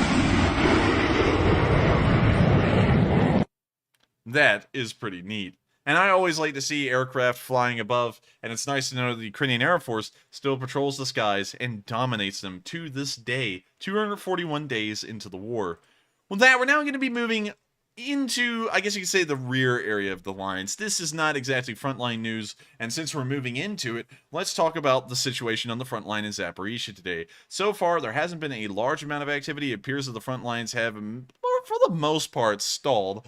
And I don't think we'll be seeing any activity here for an incredibly long time. I say that almost every night, but I am pretty certain of that at this point. Moving on towards the E-105 highway, or the M18, we saw 2 Ukrainian Mi-17s on a mission and flying incredibly low over the highway as they get to it. There they are, and there they go. Really cool to see.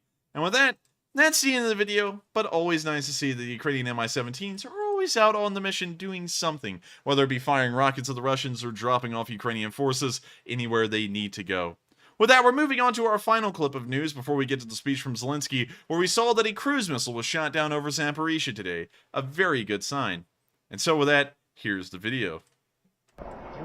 You see the cruise missile right there, flying on its way, and it got shot down.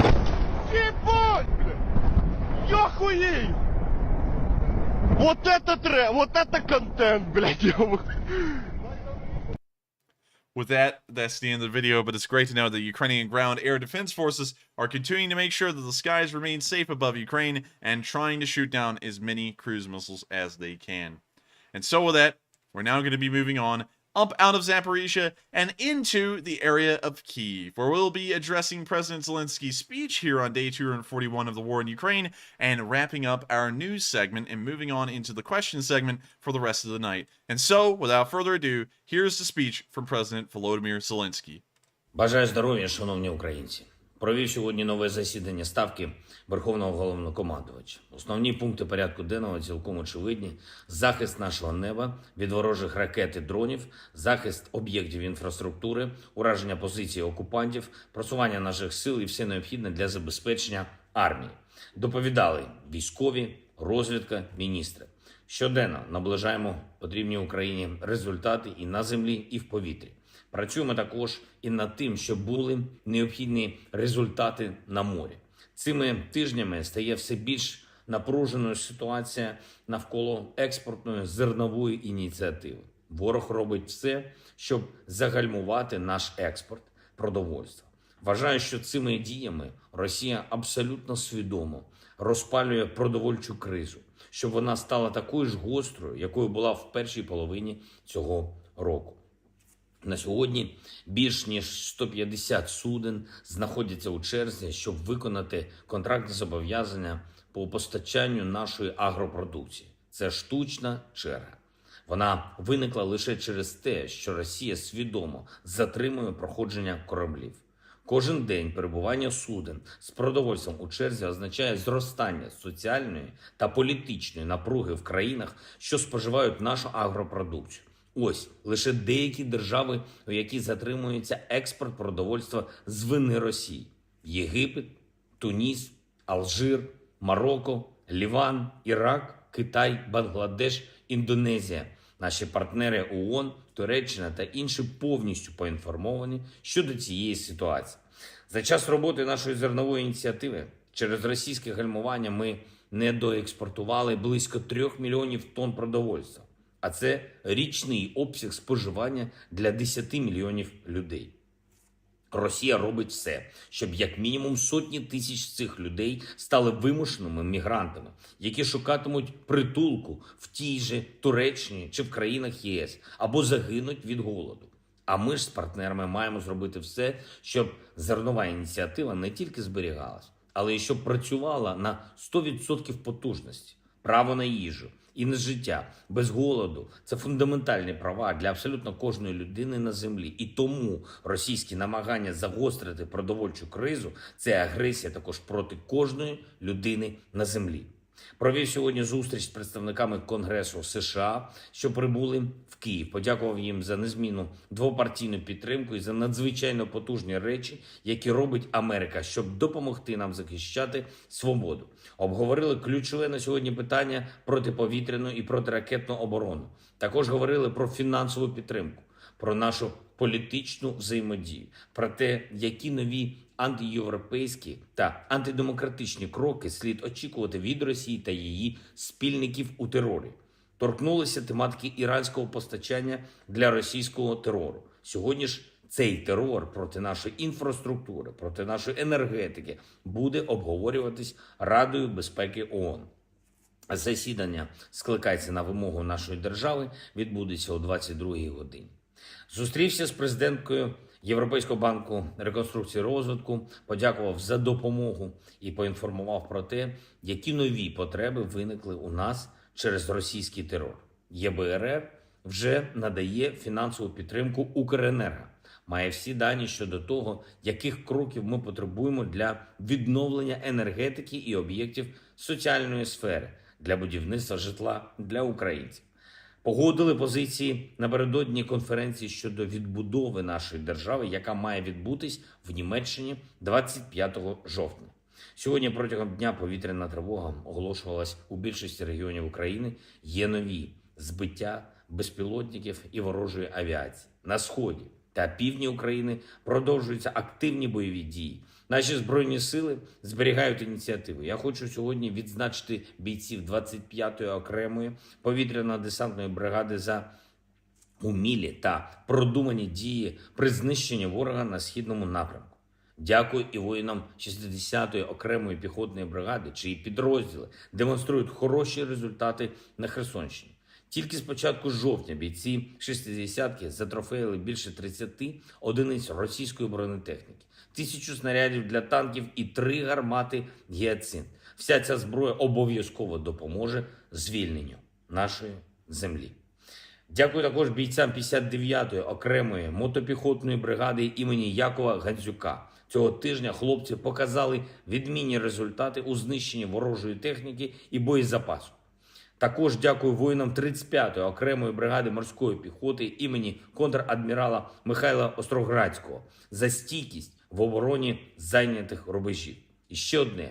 Сьогодні уряд ухвалив важливе рішення, яке стосується десятків тисяч українських студентів, тих, чий дім на тимчасово окупованій території або в районах поруч із фронтом, а також дітей загиблих захисників та захисниць України, членів сімей, учасників бойових дій. Всі вони будуть переведені з контрактної форми навчання на бюджетну у наших університетах і коледжах. Деталі щодо цього рішення має оприлюднити Міністерство освіти і науки України.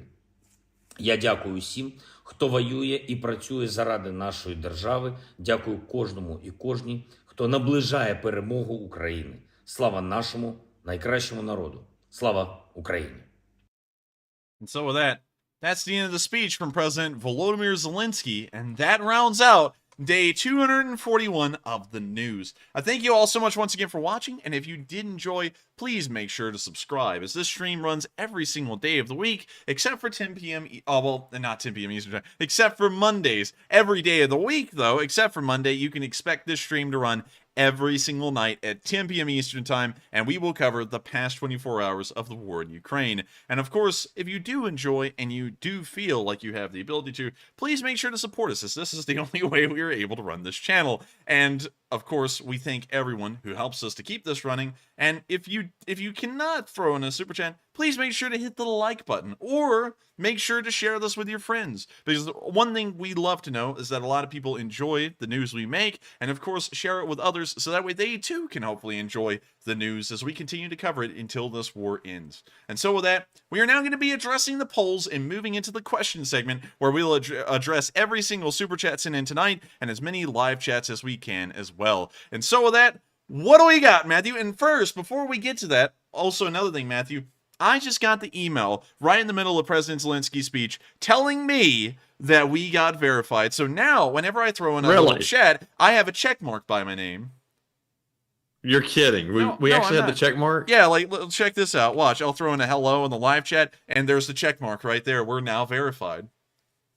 Let's see. I'm waiting for it to pop up. Hey! We finally got verified. We're still working on getting the plaque. Apparently, we have to apply to get the plaque. But for some reason today, that didn't really work out well for us. We're still working on that, and hopefully we'll have that soon. And once we get it, we'll be making a video on it. And so with that, let's hit those polls now that we're verified to be me. All right. And that's really cool to see. I've always wanted to see the check mark next to our name, and finally we have it. So maybe we can get that plaque really soon too, because we did see yesterday where you have to apply for it. So we have gone through that process, and I think we're waiting to hear back. But I can't wait to see when that finally gets here. That's like the most exciting thing I'm waiting on. But let's see here. So we do have 2 more polls to address. And the first one said, do you like our new intro music? It looks like 44% said, yes, I like it. 35% said maybe, and 20% said, no, I don't like it. So surprisingly, almost even. But Enforcer, what do you think? I would have to say, in my opinion, it's good. It's still, in my opinion, not as great as the Ukrainian national anthem. I thought that was a killer anthem. And of course, it's kind of sad to know it was copyrighted. I mean, like, the poll would have a lot of merit if we could reverse course and keep playing the anthem, but we can't. We have to try and move on and find something else to replace it with. So with that, you know, I guess it is what it is in a way. We can't really change it back. We've got to just keep on going forward and try and find something new to replace it with.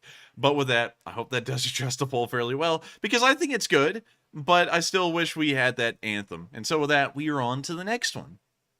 And also, folks, I see somebody in the live chat saying that they want to see the plaque, and we are going to make a video specially to cover the unboxing of the plaque. because we've been waiting for such a long time. You had to reach 100,000 subs to get it. And if we can actually get that plaque in our hands for once, we will be so excited to see it. And we're definitely going to show y'all on video because that is a landmark moment for the channel. Also, real quick, Matthew, yes. before we move on from that, since we are addressing live chats in a way, I just saw Dynan Rowe say, when you get the plaque, you have to give us a face reveal. Just post a pic or something. Well, lucky you, sir. If you're interested in looking at my face, my beautiful face, we actually have a video showing it. If I can scroll down, right here, this right here, live chat, if you were is our face reveal. Actually, that's Matthew.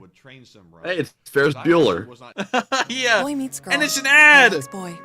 We run ads on the videos because apparently it promotes them a little bit more, so sorry about that. But if we go back right here, that's me. So there you go. You don't have to go looking for pictures. That's me and Matthew right there. And of course, that throws a lot of people off because a lot of people expected my voice to be attached to Matthew's body and Matthew's voice to be attached to my body, but it's the whole other way around. And also, did y'all notice in this video that the enforcer was really washed out on the camera view on this end? I had to use my iPhone to film this shot because I used my DSLR on the, you can see it actually in the back of the shot right there to film me. Kind of a weird looking angle. This is the first time I've ever filmed a podcast style setup. And also that's my desk right there that we're using. I cleared off all my computer and monitor and everything off of it. I mean, we didn't have anywhere else to like film it. There's Ferris Bueller again. What do you know? But yeah, we need to like perfect the podcast format and maybe try doing that again sometime. I think that'd be pretty cool.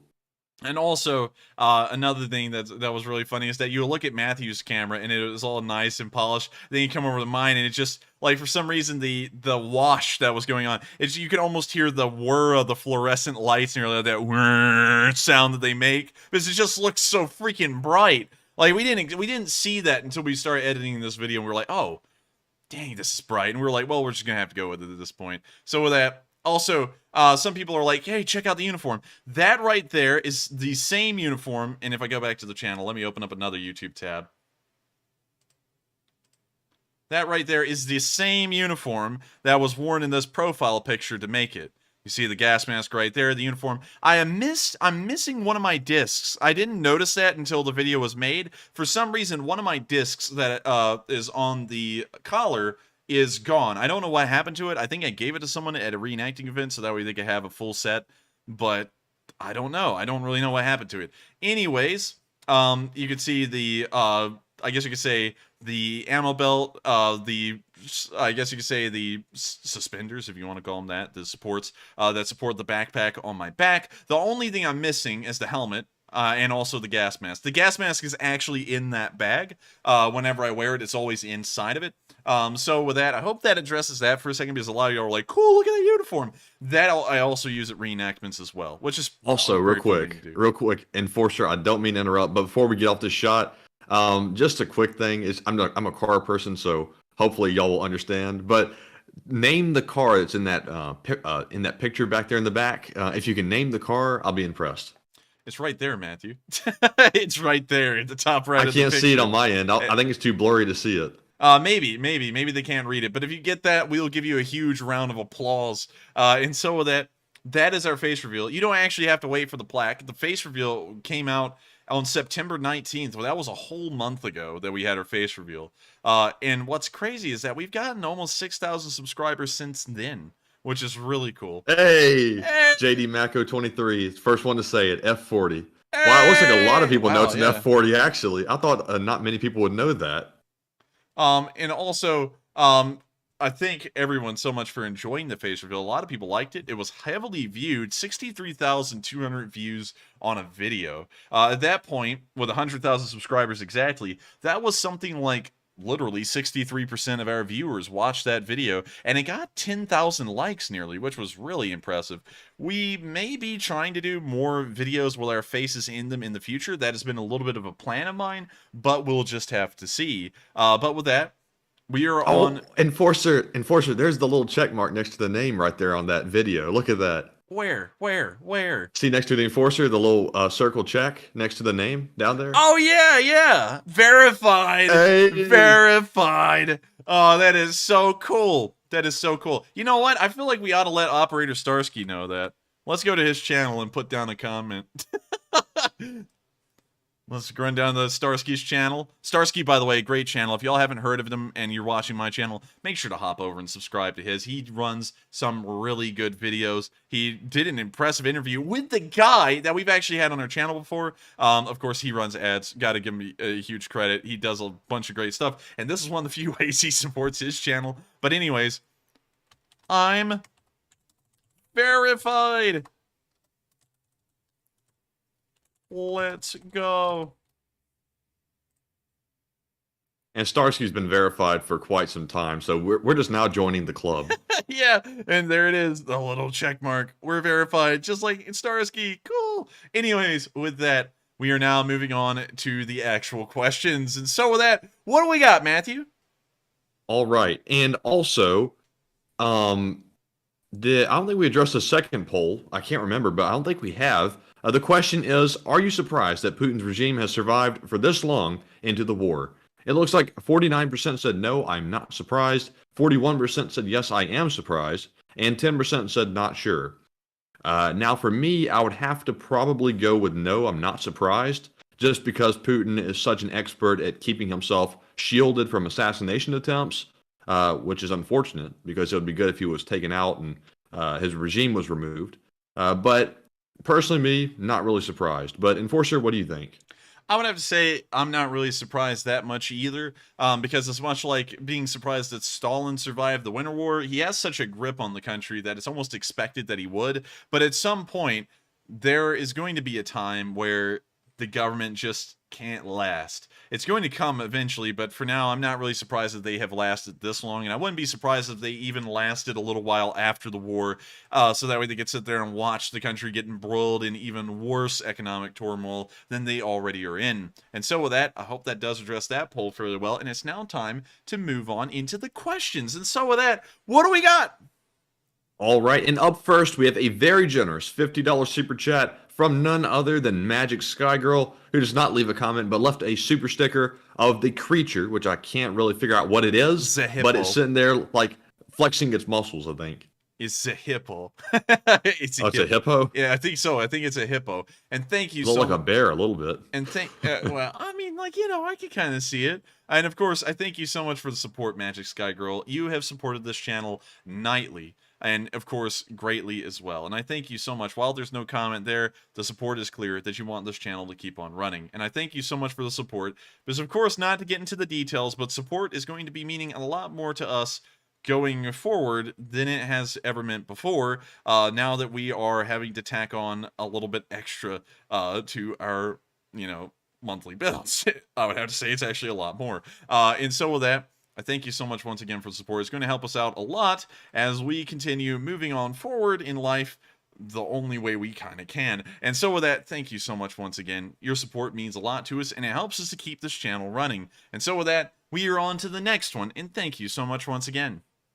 All right, and next up, we have a $20 super chat from Chip Kerwan, who says, after 8 months of war, why Ukrainian plus Russia both fail to obliterate at least some big chunk of the other's main roadways or railways. Ukrainian railways, the second Ukrainian army on YouTube. That's a great question. The reason being is that it's actually quite difficult to destroy roadways permanently. Of course, there are cluster bombs and other kinds of munitions that can destroy tarmac. They have been around for quite some while, and you can pop mark a road and make them almost unusable. But they will continue to be used, and it's quite easy to repair a railroad or a normal piece of flat road moving across, I guess you could say, the surface of the earth. It only takes a matter of days most of the time, or even less than a day to do it. And so that's the reason why you don't see them targeting roads and railroads directly, but you will see them target bridges of both road bridges and rail bridges, because those cause the most damage. If you destroy a bridge is a lot more expensive to maintain and construct, and also takes a lot more time to repair than a normal road on a flat surface. And so for that reason, it's a lot more beneficial to attack bridges alone than it is to destroy the railroads and roads that run over the normal ground. And so with that, I hope that does address that question fairly well. It's actually quite a good one. And that is my best explanation as to why. And so with that, I thank you so much once again for the support. It helps out this channel greatly, and it helps us to keep covering this news day in, day out, day after day, night after night. And so with that, we are on to the next one, and thank you so much once again for the support, and thank you for helping this channel to keep on running. And up next, we have a $20 super chat from Jose Ruano. Very tricky last name there. But Jose says, do you guys like the Black Snake Super A10 Warthog? And if not, why? I think it is better than the Russian version of it. Slava Ukraine. 1 second. Let me check this out. And wow, that is really freaking cool. I got to show you this, Matthew. We just found the coolest camo for an A10 ever. That. Wow, now that is actually pretty cool. I like that one. That is sick as hell. I mean, like that. Menacing looking too. Wow, that's scary actually. I mean, like this is a camouflage that would elicit fear in ground forces. Also, it's inspired by this Revolutionary War general who has a massive and impressive afro. Of course, I'm just kidding around. But getting back to this, that is impressive. Now, I don't know what the Russian comparison of that would be, but I think this is by far one of the best camouflages I've ever seen on an aircraft, ever. This thing looks mean, it looks menacing, and the camo really does the job. And of course, y'all know that we've gone on this channel before about the question of should an aircraft or any kind of weapons have a psychological impact to them. And in the end, there's really no disservice it can have. It's only an advantage of another kind. And the A10's gun, when you hear it, is already ominous on its own. Imagine seeing something looking that menacing flying above you. I think that would add a lot more psychologically to the effect of the A10. And so with that... Now punch in real quick the Red Baron A10. I was told to look at this earlier by a viewer. I can't remember which one it was or their name. Maybe it was Red Baron A10, I think. So yeah, there it is. So it's a mod on a video game called the Red Baron of a A10 that looks like the Red Baron. It's cool, but it's... I don't know. I don't think this jives with the A10, like the Red Baron kind of get up. But, you know... It's ambitious, though. It definitely is ambitious. It's far-reaching, that's for certain. That's right. It was Canty Luden that told me about that. Also, punch in the Festive A10. I haven't seen this one yet, but I'm curious to see what it is. Festive A10. It's going to a party. Christmas A10. What video game is this from, by the way? I have no idea. It's apparently from Ace Combat. I have never really played that game a lot. I've heard of it. Never really played it. But one game, of course, that I play, and, you know, I've actually seen some people bring this up, and I love how they bring it up like I'm talking about it in an unironic way. Every time I bring up a video game, there's a massive amount of, I guess you could say, you know, let me preface this by saying that, you know, it's not realistic, it's not depicting real life at all. But one game I play a lot is War Thunder, and they have the A10A early and the A10A late in the game, and they are actually pretty cool. I think they have some different kinds of camo for them. One of the coolest ones, to me, is... I forgot what it's called. I think it's very close to that Black Snake camo that we were looking at over here. Or I guess you could say Black Snake livery that we're looking at on this A10. But then again, I'm not entirely sure. But with that, I thank you so much for the support. I thank everyone for letting us look at these really cool and kind of entertaining A10s from some video games. And with that, thank you so much once again for the support and helping this channel to keep on running. If it wasn't for viewers like y'all, this show and this stream wouldn't be possible. And so with that, we are on to the next one, and thank you once again for the support. All right, and real quick, an A10 livery poll is going up. Be sure to vote on that. My vote goes in for the Angry Shark livery, but I'm a little biased on that because I've liked that one for a really long time. But let us know what you think. And moving on to our next super chat, we have a $15 donation. And also, real quick, Enforcer, will we get in trouble if we say a curse word? It's not really a bad one. It's just sort of like a light one. What's it start with? B. A. What's the second letter? A. What's the third letter? S. What's the fourth letter? I'm not even catching on what. BASTARD. Oh, yeah. I don't think we'll get in trouble for that. I didn't think so, but wanted to make sure. So we have a $15 super chat from Trollin Bastard, who says, I love your work, both Matt and Mr. Who. Matt said your name once, and even if I'm not here as often as I want, I know that I appreciate your journalism. With love from Montreal, Quebec. Slav Ukraine. And thank you so much for the support. And we're going to drop over to Montreal, Quebec real quick. Quebec, tomato, in my opinion. Matthew said Quebec. I've heard a lot of people say Quebec. I've also heard a lot of people say Quebec. It doesn't really matter. Because I've heard people call Mobile, Alabama, Alabama. And it's Mobile. It's not mobile. It's Mobile. And, you know, but it doesn't matter. Because you still get the point across. That's like saying... Nevada or Nevada. You know, it's like, what's it even matter? It's still the same thing. Anyways, moving on up here to Montreal. Let's take a look at downtown Montreal, and this looks like it. All right, streets. Streets looking kind of like a Birmingham street, but the buildings look nice. Also, there's French. Tac, vous êtes ici, Mansfield, Club Athletique. So, interesting. Very interesting. Everything's in English. Actually, this is entirely in French. But I can make out the word the keg, steak plus bar. Yeah, it's like for most normal people, the keg, steak plus bar. For all of our Quebecians, nous sommes ouverts pendant les chauffards.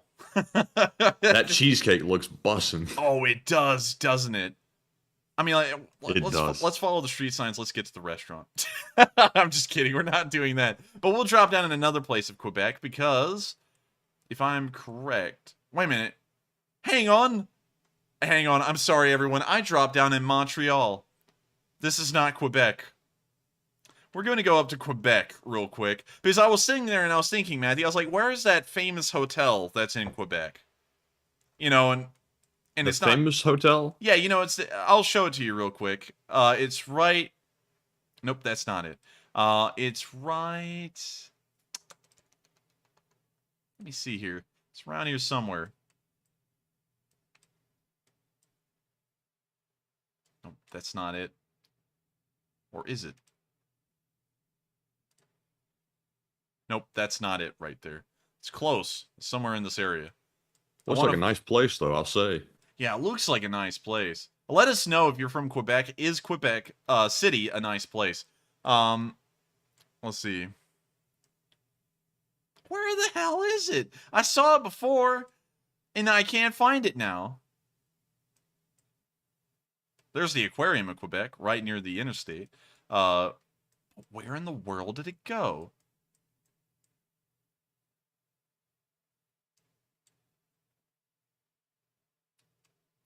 Man, I'm sorry. I'm going to have to keep looking. Wait a minute, hang on. Let me just type in Quebec. And I'm sure it'll show up in the pictures of Quebec City. I see some folks saying Le Chateau Frontenac. I'm mispronouncing that. That was probably cringeworthy, actually. Le Chateau Frontenac. I'm probably pronouncing it wrong as well. There's the Citadel of Quebec. So we'll wait a minute, hang on. Did I just see Frontenac right here? Nope. I want to find this thing just by raw naked eye, but I don't think I know Quebec good enough. So everyone's saying Chateau Frontenac, so we'll put a Chateau Frontenac. Are you kidding me? Yeah, this is it. It's right here. This famous hotel, like it's like the whole skyline of Quebec. It's a really nice place. Like it's a high-end, very nice, high-fluting hotel. You can see by the architecture of the inside, it's just over the top. And also, it is impressive from the outside as well. Don't you remember us looking at this hotel, Matthew? When? Like years ago. Like when we were planning on going to Canada, but then we never did. Wait a minute, we plan on going to Canada? Yeah, when was this? I don't think I was involved in the discussion. No, are you kidding? Mama was wanting to go to Canada. She was like, oh, wouldn't it be nice to see Banff and Quebec and all that stuff? And we're like, yeah. So we started looking around up there, and then we canceled the trip because it started snowing like this, and we didn't want to go in the snow. Oh, dang, that was ages ago. I couldn't remember that if I wanted to. Yeah, but I remember everything. So, I was like, hey, you remember that? Also, look, merchant ships. That's really cool. Anyways, with that, Quebec looks like a pretty neat place from the hotel, and now it's time to drop down and take a look at the average street. Oh, by golly. This is a nice place. Neat. I like it. And so with that, I hope we have addressed that comment fairly well. And I thank you so much once again for the support and helping this channel keep running. And if you could reread that real quick, Matthew, tell me, was there a question in that? Or was he just throwing in support and saying he was from Quebec? Let me go check real quick. It looks like that was from Trolling Bastard, by the way. Let's see. It looks like he just said, with love from Montreal, Quebec. And we went down the rabbit hole. Wait a minute. Wait a minute. What? Wait a minute. We were in the right town the first time. We were in Montreal. And then I mistook the province name for... Oh, man. Okay, so we were in the original town the first time. We were in the right one. We were in Montreal. And then we went to Quebec City. We just looked at all of Quebec. I mean, like, we looked at the two major towns in Quebec. The rest of it's practically empty. So, thank you so much for the support. We looked at both your town and the wrong town. And so with that, thank you so much once again. I'm proud to have Lee Spring Army members from Canada, the United States, Britain, Australia, New Zealand, Germany, Ukraine, Poland, Belarus, Sweden, Norway, Finland, Spain, Italy, France, Portugal, the Philippines, Puerto Rico. I think we have them from everywhere. We even have some Japanese and Indian Lee Spring Army members, which isn't shocking or surprising, but it is really cool to know that there are people who watch shows in English in India and Japan. Because believe it or not a lot of Japanese people can speak English at all, which is really cool to me that they've kind of like made Japanese such a strong language culturally that it just hasn't really been usurped even by English at this point as a secondary language. Unlike other places like Britain, where you can go into Wales, and most people speak English, although they are reviving the Welsh language. And then when you go into Snowdonia and you hear people going, you're like, what in the world? And that's their native language, which is really cool. But with that, we are on to the next one. Thank you so much once again for the support and helping us to keep this channel running so we can go down cool rabbit holes like this. All right, and up next, we have a very generous $30 super chat from Avari Mendubratis, and hopefully I got the pronunciation correct that time, because I think I butchered it last time. He says, beyond the human cost, would a loss of the reservoir beyond the Kakhovka Dam enable Russians to cross the drained lake bed once it dries? Wonder how much flow comes out of the Kamyansk Dam and Dnipro tributaries south plus depth. That is a great question. Unfortunately, I cannot answer the question about how much water flow there is out of each dam. But one thing I can say is that it probably would not empty out entirely. If the dam was hit, an explosion will most likely occur near the top, so the base of the dam would most likely still exist. But at the same time, the top of the dam wouldn't. So a decent amount of the reservoir would flood out, but it wouldn't be enough for them to make a safe crossing because Ukrainian forces would still be on the other side, most likely ready for them to cross. But then again, that is a great point. That would pretty much open up several hundred miles of new front that could potentially be crossed. But then again, if the dams are opened further upstream and they're allowed to run their course further down, that may create such a fast current, considering there will be no reservoir for that water to empty into, that making a bridge across it may be impossible. And also, the ground there has been saturated with water for so long that if forces try to move into it with vehicles, they would most likely get bogged down in the soft sediments that would be there. And so with that, I thank you so much for support. Very interesting point. I believe that requires a lot of discussion and conversation in the live chat, because I know that we got some experts down there that could probably add a lot to that as well. And so with that, I thank you so much for the support and a very thought-provoking and interesting idea. And with that, I thank you so much once again for the support and helping this channel to keep running, so that way we can hear very thought-provoking and interesting ideas like that and have that entertained by everyone here. And so with that, we are on to the next one, and thank you so much once again. All right, and up next, Psyops, I've got good news for you. We're up to your super chat, but it's not the one about Larry just yet. But he puts in a $20 donation and says Canada is a lie. There's only Oklahoma and Ukraine. What? Where am I then? Where? We just disconnect from the call and just go Does Bama not get a spot in their Psyops? Are you kidding me? The beautiful state of Alabama. Y'all want me to show you a normal street in Alabama? I'll show y'all one. Here is a road in between Maplesville and Clanton. This is what Alabama normally looks like. In the country, at least. I think we've been down this road so many times. I don't think we have, because we never really It looked familiar. One road that we kind of used to travel on a little would be the road heading down here. So let me get to this one. Now, you'll remember that, man. Yeah, there we go. Yeah, we've been down there a lot. This is what typical Alabama looks like. It's a nice state filled with kind, wonderful people. Some of them are more beautiful than others. Some of them are not so beautiful. Just look at me. But anyways, moving on from that, it is not really the most visually appealing state, in my opinion. It's covered with forest. If you zoom out, you will see that almost the whole state's covered in forest. At a time, that wasn't the case. At one point, almost the entire state had been deforested, and there were no trees in the state at all.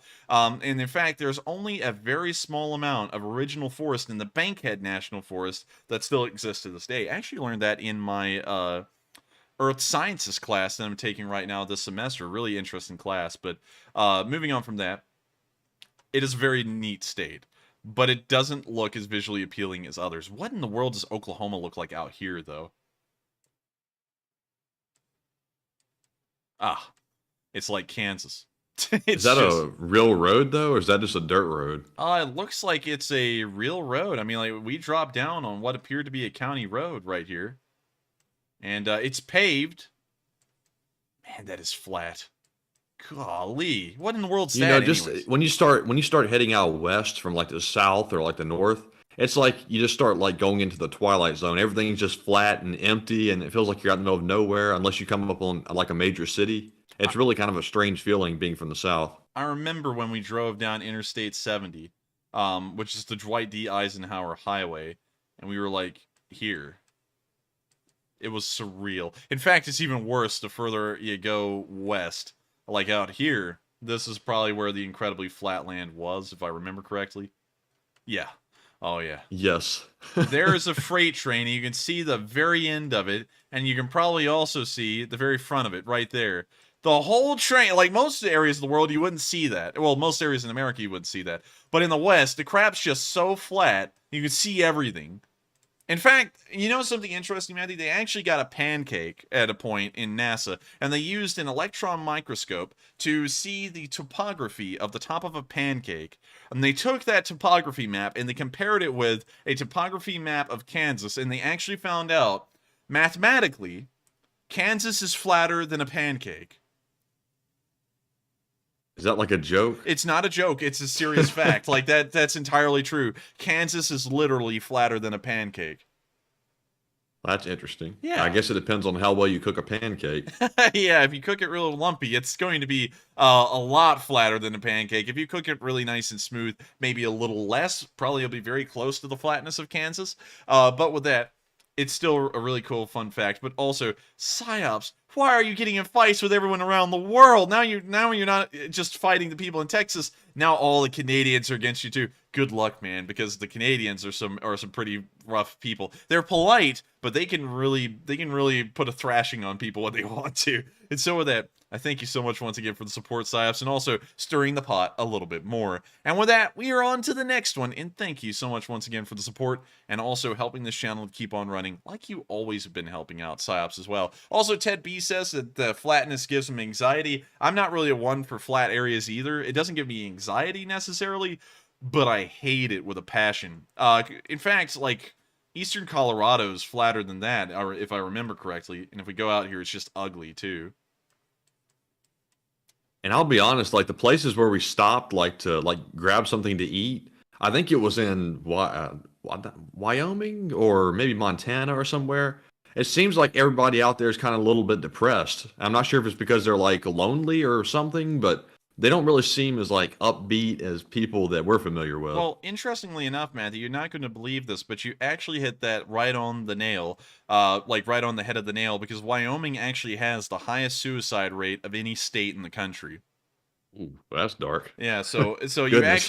you actually observe something there that is an actual recorded fact, is that Wyoming has a suicide rate that is multiple times higher than the national average. Apparently, depression is incredibly high in states like Wyoming because there people out there are incredibly isolated, and so it leads them into just depression. There's no one really to help them out, and they also say it's a cowboy mentality, but I don't know. I don't know about that one. I think it's more so just the isolation. Not really having a lot to do with people, and so they just end up committing suicide because of it, and it's really sad. They've been trying to combat it out there, and apparently there's massive amounts of suicide survivor groups, like an Alcoholics Anonymous kind of group, but they're for suicide survivors and all kinds of stuff like that. It's unfortunate, it's terrible, and it's crazy to think that states like Wyoming, which were beautiful when you drove through them all throughout, are filled with people who are just isolated and they just get depressed because of it. But anyways, with that, we're going to be moving on to the next question. But thank you once again, Psyops, for allowing us to go down a whole bunch of rabbit holes.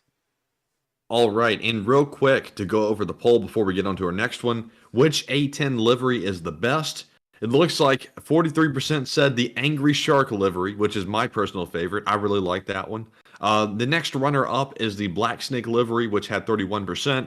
And it looks like the Classic Gray had 13%, and 12% said none of the above. So I think I agree with the poll results perfectly. I would order it in the exact same way in first, second, and third. The Classic Gray you really can't beat, but the Angry Shark livery is just so cool. The Black Snake livery, I've never seen that one until today, but I like that one. It looks pretty stealthy, although it's really not stealthy because black stands out like a sore thumb in the sky. But Enforcer, what do you think? I would have to say, I would have to agree with most everyone, honestly. It's kind of tied for me in between the Black Snake and the Angry Shark, but I still think at the end of the day, I'd probably pick the Angry Shark just because it's neat. Who can't like the Angry Shark? I don't think anyone can't. And so with that, I hope I've addressed that poll fairly well, because I'd have to agree with the majority of y'all as well, that the Angry Shark is probably the coolest of them all. And so with that, we are on into the next one. And also, Matthew, did you see Soul Eater throw in that comment? Looking through here. I was looking at that and I was thinking about addressing it. And I don't know. YouTube may not like that. I'm not going to address it, but why in the world? I just got to say this. We're talking about the natural beauty of states, and for some reason, you've got to try and throw in politics and social things into it. I don't really understand what the purpose of that is. That's like going to Ukraine and going, wow, look at the beautiful fields of Ukraine. Yeah, I bet it's not as beautiful for the so and so people. It's like, why? I mean, we're just talking about how pretty it is, and you got to try and I don't know. Anyways, we're moving on into the next one.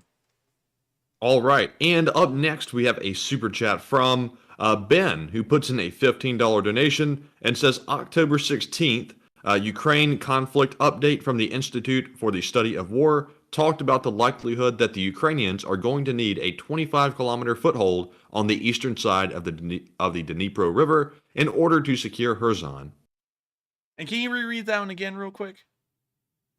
Ben says, October 16th, Ukraine conflict update from the Institute for the Study of War talked about the likelihood that the Ukrainians are going to need a 25-kilometer foothold on the eastern side of the Dnipro River in order to secure Kherson. I don't believe that one bit. And the Institute of War is what they say it is? Yes. Institute of War. Institute of the Study of War. So let's see, they're an organization. Their research is based off of what? Let's see. Continuous, timely, accurate, as well as superior insight. You know what? I've got a great idea. Let's go and look at Ukraine. And let's go to post date, order ascending. We also want to see about, okay, so we also want it to be a report, search. And these were in 2015. These were in 2000. That's all they have?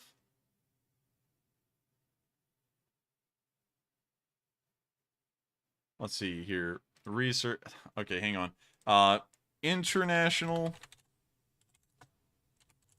Institute for the Study of War, and then we'll put in Ukraine.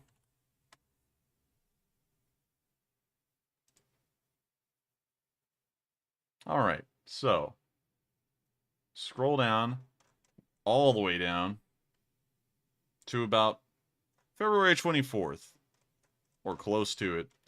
And let's see what they're saying on February 24th.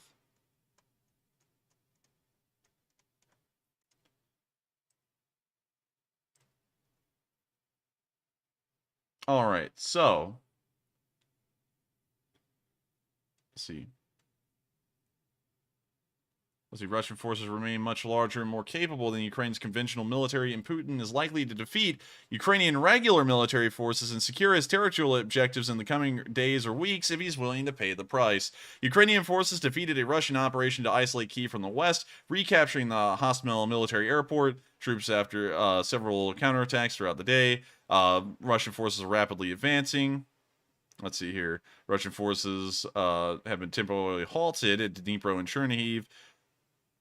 Let's see. Russian forces seek to cut off. Let's see here. Russian seeks to obfuscate Russian citizens. They launch. The United States approved sweeping new sanctions against Russia's economy, military. U.S. and NATO deployed. International. Let's see here.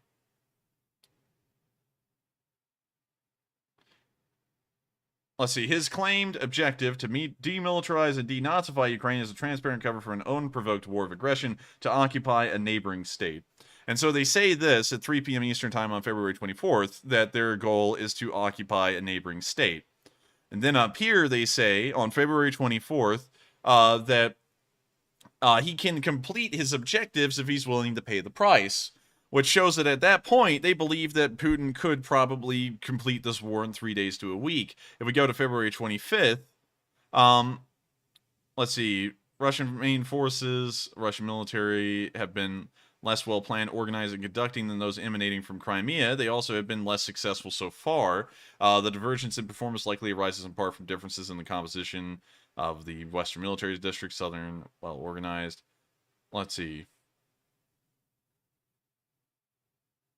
Successfully, which have temporarily abandoned the failed attempt to take the city of Chernihiv and are instead bypassing it. But it honestly looks like, because usually I'm highly skeptical whenever anyone tells me of experts. It looks like they were being quite honest with Russia's military advances at the beginning of the war and saying that a lot of them were failing, but still they did hold out the hope on the 24th, although it looks like it was quickly abandoned on the 25th. And I don't know about the 26th. I would have to go through and try and read them all. So, unfortunately, I can't. But, well, at this moment. But it looks like they actually were getting some stuff decently right compared to other people, which we have heard of, other supposed experts that were been determined that Ukraine would lose in 3 days to a week. So this is interesting, you know, and going off of that, while it does look like they were largely in the right mindset in the early part of the war and got the idea that and already on the 27th as well. Also, I got you, Matthew. Sorry about that. But looking at this, I would have to say that they largely look like they know what they're talking about. But one thing I would have to say, though, is I'd have to disagree. Because the Ukrainians did not need to control any kind of footholds on the other side of the Oskil River for them to take Kupiansk, Drovchina, or Izium. They took them all without really having to have a foothold on the other side. And for that reason, I believe that they can push entirely all the way up to the Dnipro River across this entire blue defensive line and take Kherson as well without having to create some kind of 25-kilometer-long deep foothold on the other side. But with that in mind, I will have to say that the Institute of the Study of War does seem to be a reliable source based off of what they were reading, because their initial, I guess you could say, reports on the Russian forces were accurate based off of what we were also saying on this channel as well. So I would have to agree with them in that perspective, and due to that bias, also say that they're probably quite reliable. But with that, we are on to the next one, and thank you once again for the support and also bringing that up to us as well. And up next, we have a $20 super chat once more from Psyops, who says, hurry up and look at the best politician, Larry the Cat, Royal Mouser. Larry the cat is pretty cool. Larry the cat is the cat that lives. Wait, you know who this is? Yeah, Larry the cat's the cat that lives at Downing Street. Really? Right there, yeah. He's the chief mouser. He goes around and kills all the cats. Well, not cats, the mice at Downing Street and eats them. Wait a minute. Click on the one right above the picture you got. This one? Yes. That's a mean cat. No, the other one. This one? Yes. No commentary on it. I just want to see it real quick. I want to see what the headline was. Interesting. The cat's getting political. Well, anyways, I gotta say, Larry the cat is a cool cat, and I really do like him. And if I had to pick anyone in politics, I would pick Larry the cat to support my beliefs in the House of Commons, because all he would say is meow. And so that, we are on to the next one. And thank you so much once again for the support, and also a funny little joke. And with that, on to the next one. And up next, we have a $15 super chat from Barrett Jex, who says, keep up the great work, Enforcer team and LSA. You're the best. And thanks so much, Barrett.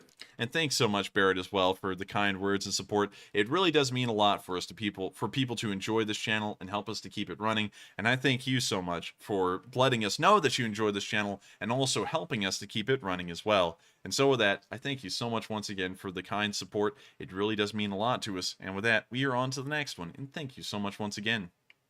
All right, and next up, I'm not sure if the spreadsheet duplicated this or not, but NorCal Socks, if you did or didn't, I'm going to go ahead and call it out anyway. It looks like he put in two $15 super chats and said the same question. Off-topic question, he says, have you seen the trailer for Netflix's All Quiet on Quiet, The Western Front? I remember reading the book in high school and watching the movie and it having an impact on me.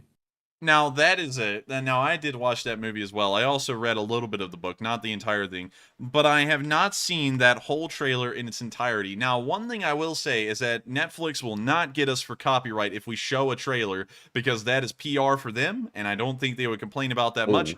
Also, let me know, everyone, did y'all like tonight's thumbnail? Because I don't know if a lot of people liked it or not. Just let me know. Because it's a brand new attempt at a brand new format of thumbnail. We've ditched a little bit of a decent amount of the old one. We even added in a little effect onto the Kakhovka Dam. Let me know if you liked it or if you didn't.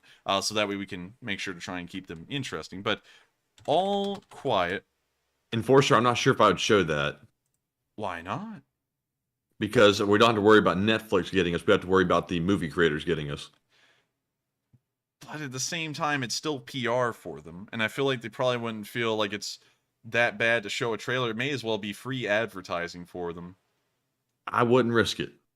Well, I would watch it on stream, but sadly, I won't be able to. The book is really good. The original movie from 1979 is quite good as well. But due to us being scared of, I guess you could say, Netflix and also copyright, we sadly cannot show any of that trailer with audio, but I think it'll probably be good as long as it stays true to its source material. A lot of movies these days are taking a little bit too much liberty with straying away from source material where they lose their original meaning. Sometimes that's for the better, like with The Boys. Sometimes it's not, like with almost everything else. Like the recent movie Pinocchio, which entirely lost the moral side of the story for whatever reason.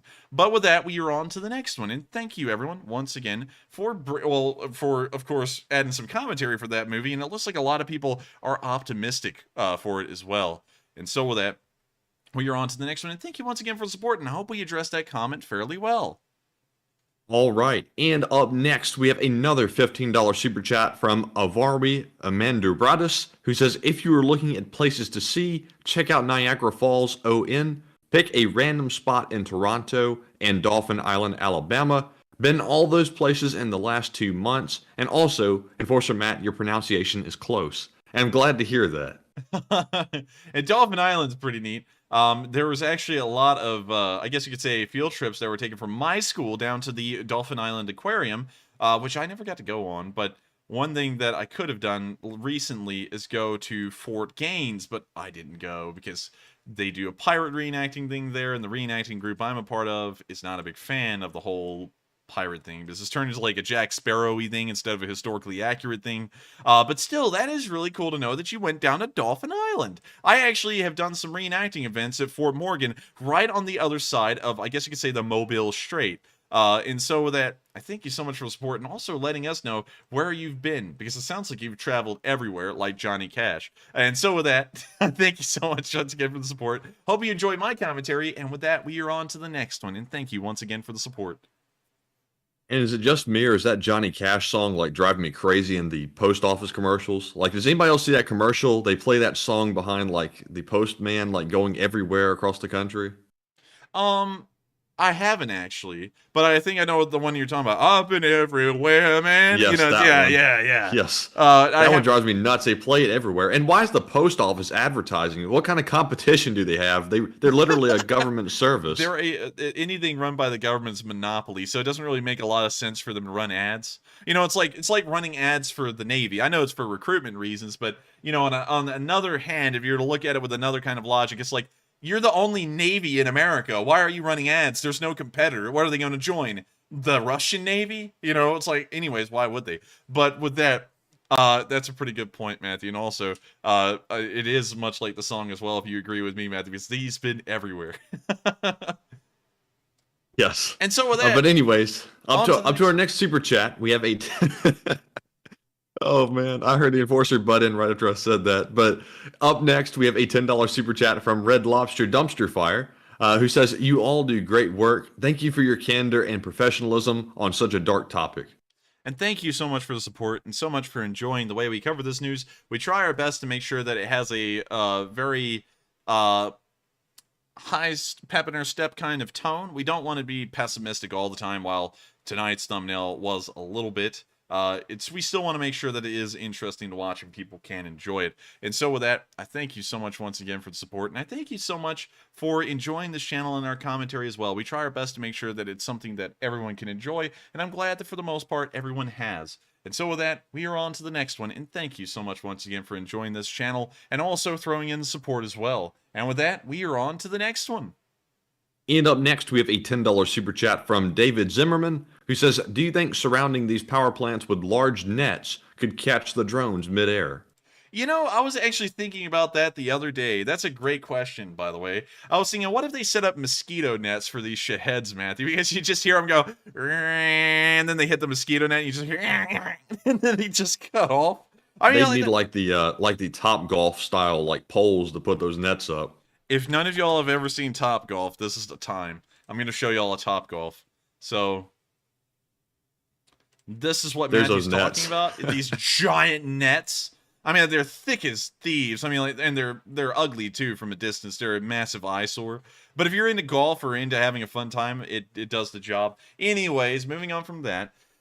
I think that would probably work quite well. But then again, the shitheads could just kind of fly over, but if you had a roof net over it as well, it is foolproof. Those things probably wouldn't be able to make it through, and if they did, they would probably be so damaged at that point, they wouldn't be flyable. And so with that, I thank you so much for the support and also bringing up a really cool idea, because while it's simple and sounds somewhat goofy on the surface, sometimes it's those goofy kinds of ideas, which you and me both thought of, that really work. And so with that, we are on to the next one, and thank you once again for the support and also a genius idea. All right, and up next, we have a $10 super chat from Blue Neptune, who says, "Power to the Leaf Spring Army." And also, thank you so much for the support, and thank you so much for supporting the Leaf Spring Army. It helps us out a lot, and also, I bet everyone in the live chat who considers themselves avid members of the Leaf Spring Army enjoy that a lot as well. And so with that, I thank you so much once again for the support. I hope that does address the comment fairly well. And with that, we are on to the next one, and thank you once again. And up next, we have a $10 super chat from WF2U, who says, "Got in late and missed the Morse message. On the other hand, I found this on YouTube. Ukrainian national anthem on the bagpipes. I searched on YouTube after that poll yesterday about this, and I found it." Well, thank you so much for the support, and that is pretty cool. We will try and look into seeing about making a Ukrainian national anthem of our own. I don't know if a lot of people will like it in bagpipes, and I don't want to draw a lot of people away because you either love it or hate it, and it's almost a half and half kind of thing with that. But I do thank you very much for the suggestion, WF2U, and I will make sure to try and look into it and see if it's usable or ask for permission to use it. And so with that, thank you so much once again for the support. I hope that does address the comment fairly well. And with that, we are on to the next one, and thank you so much once again.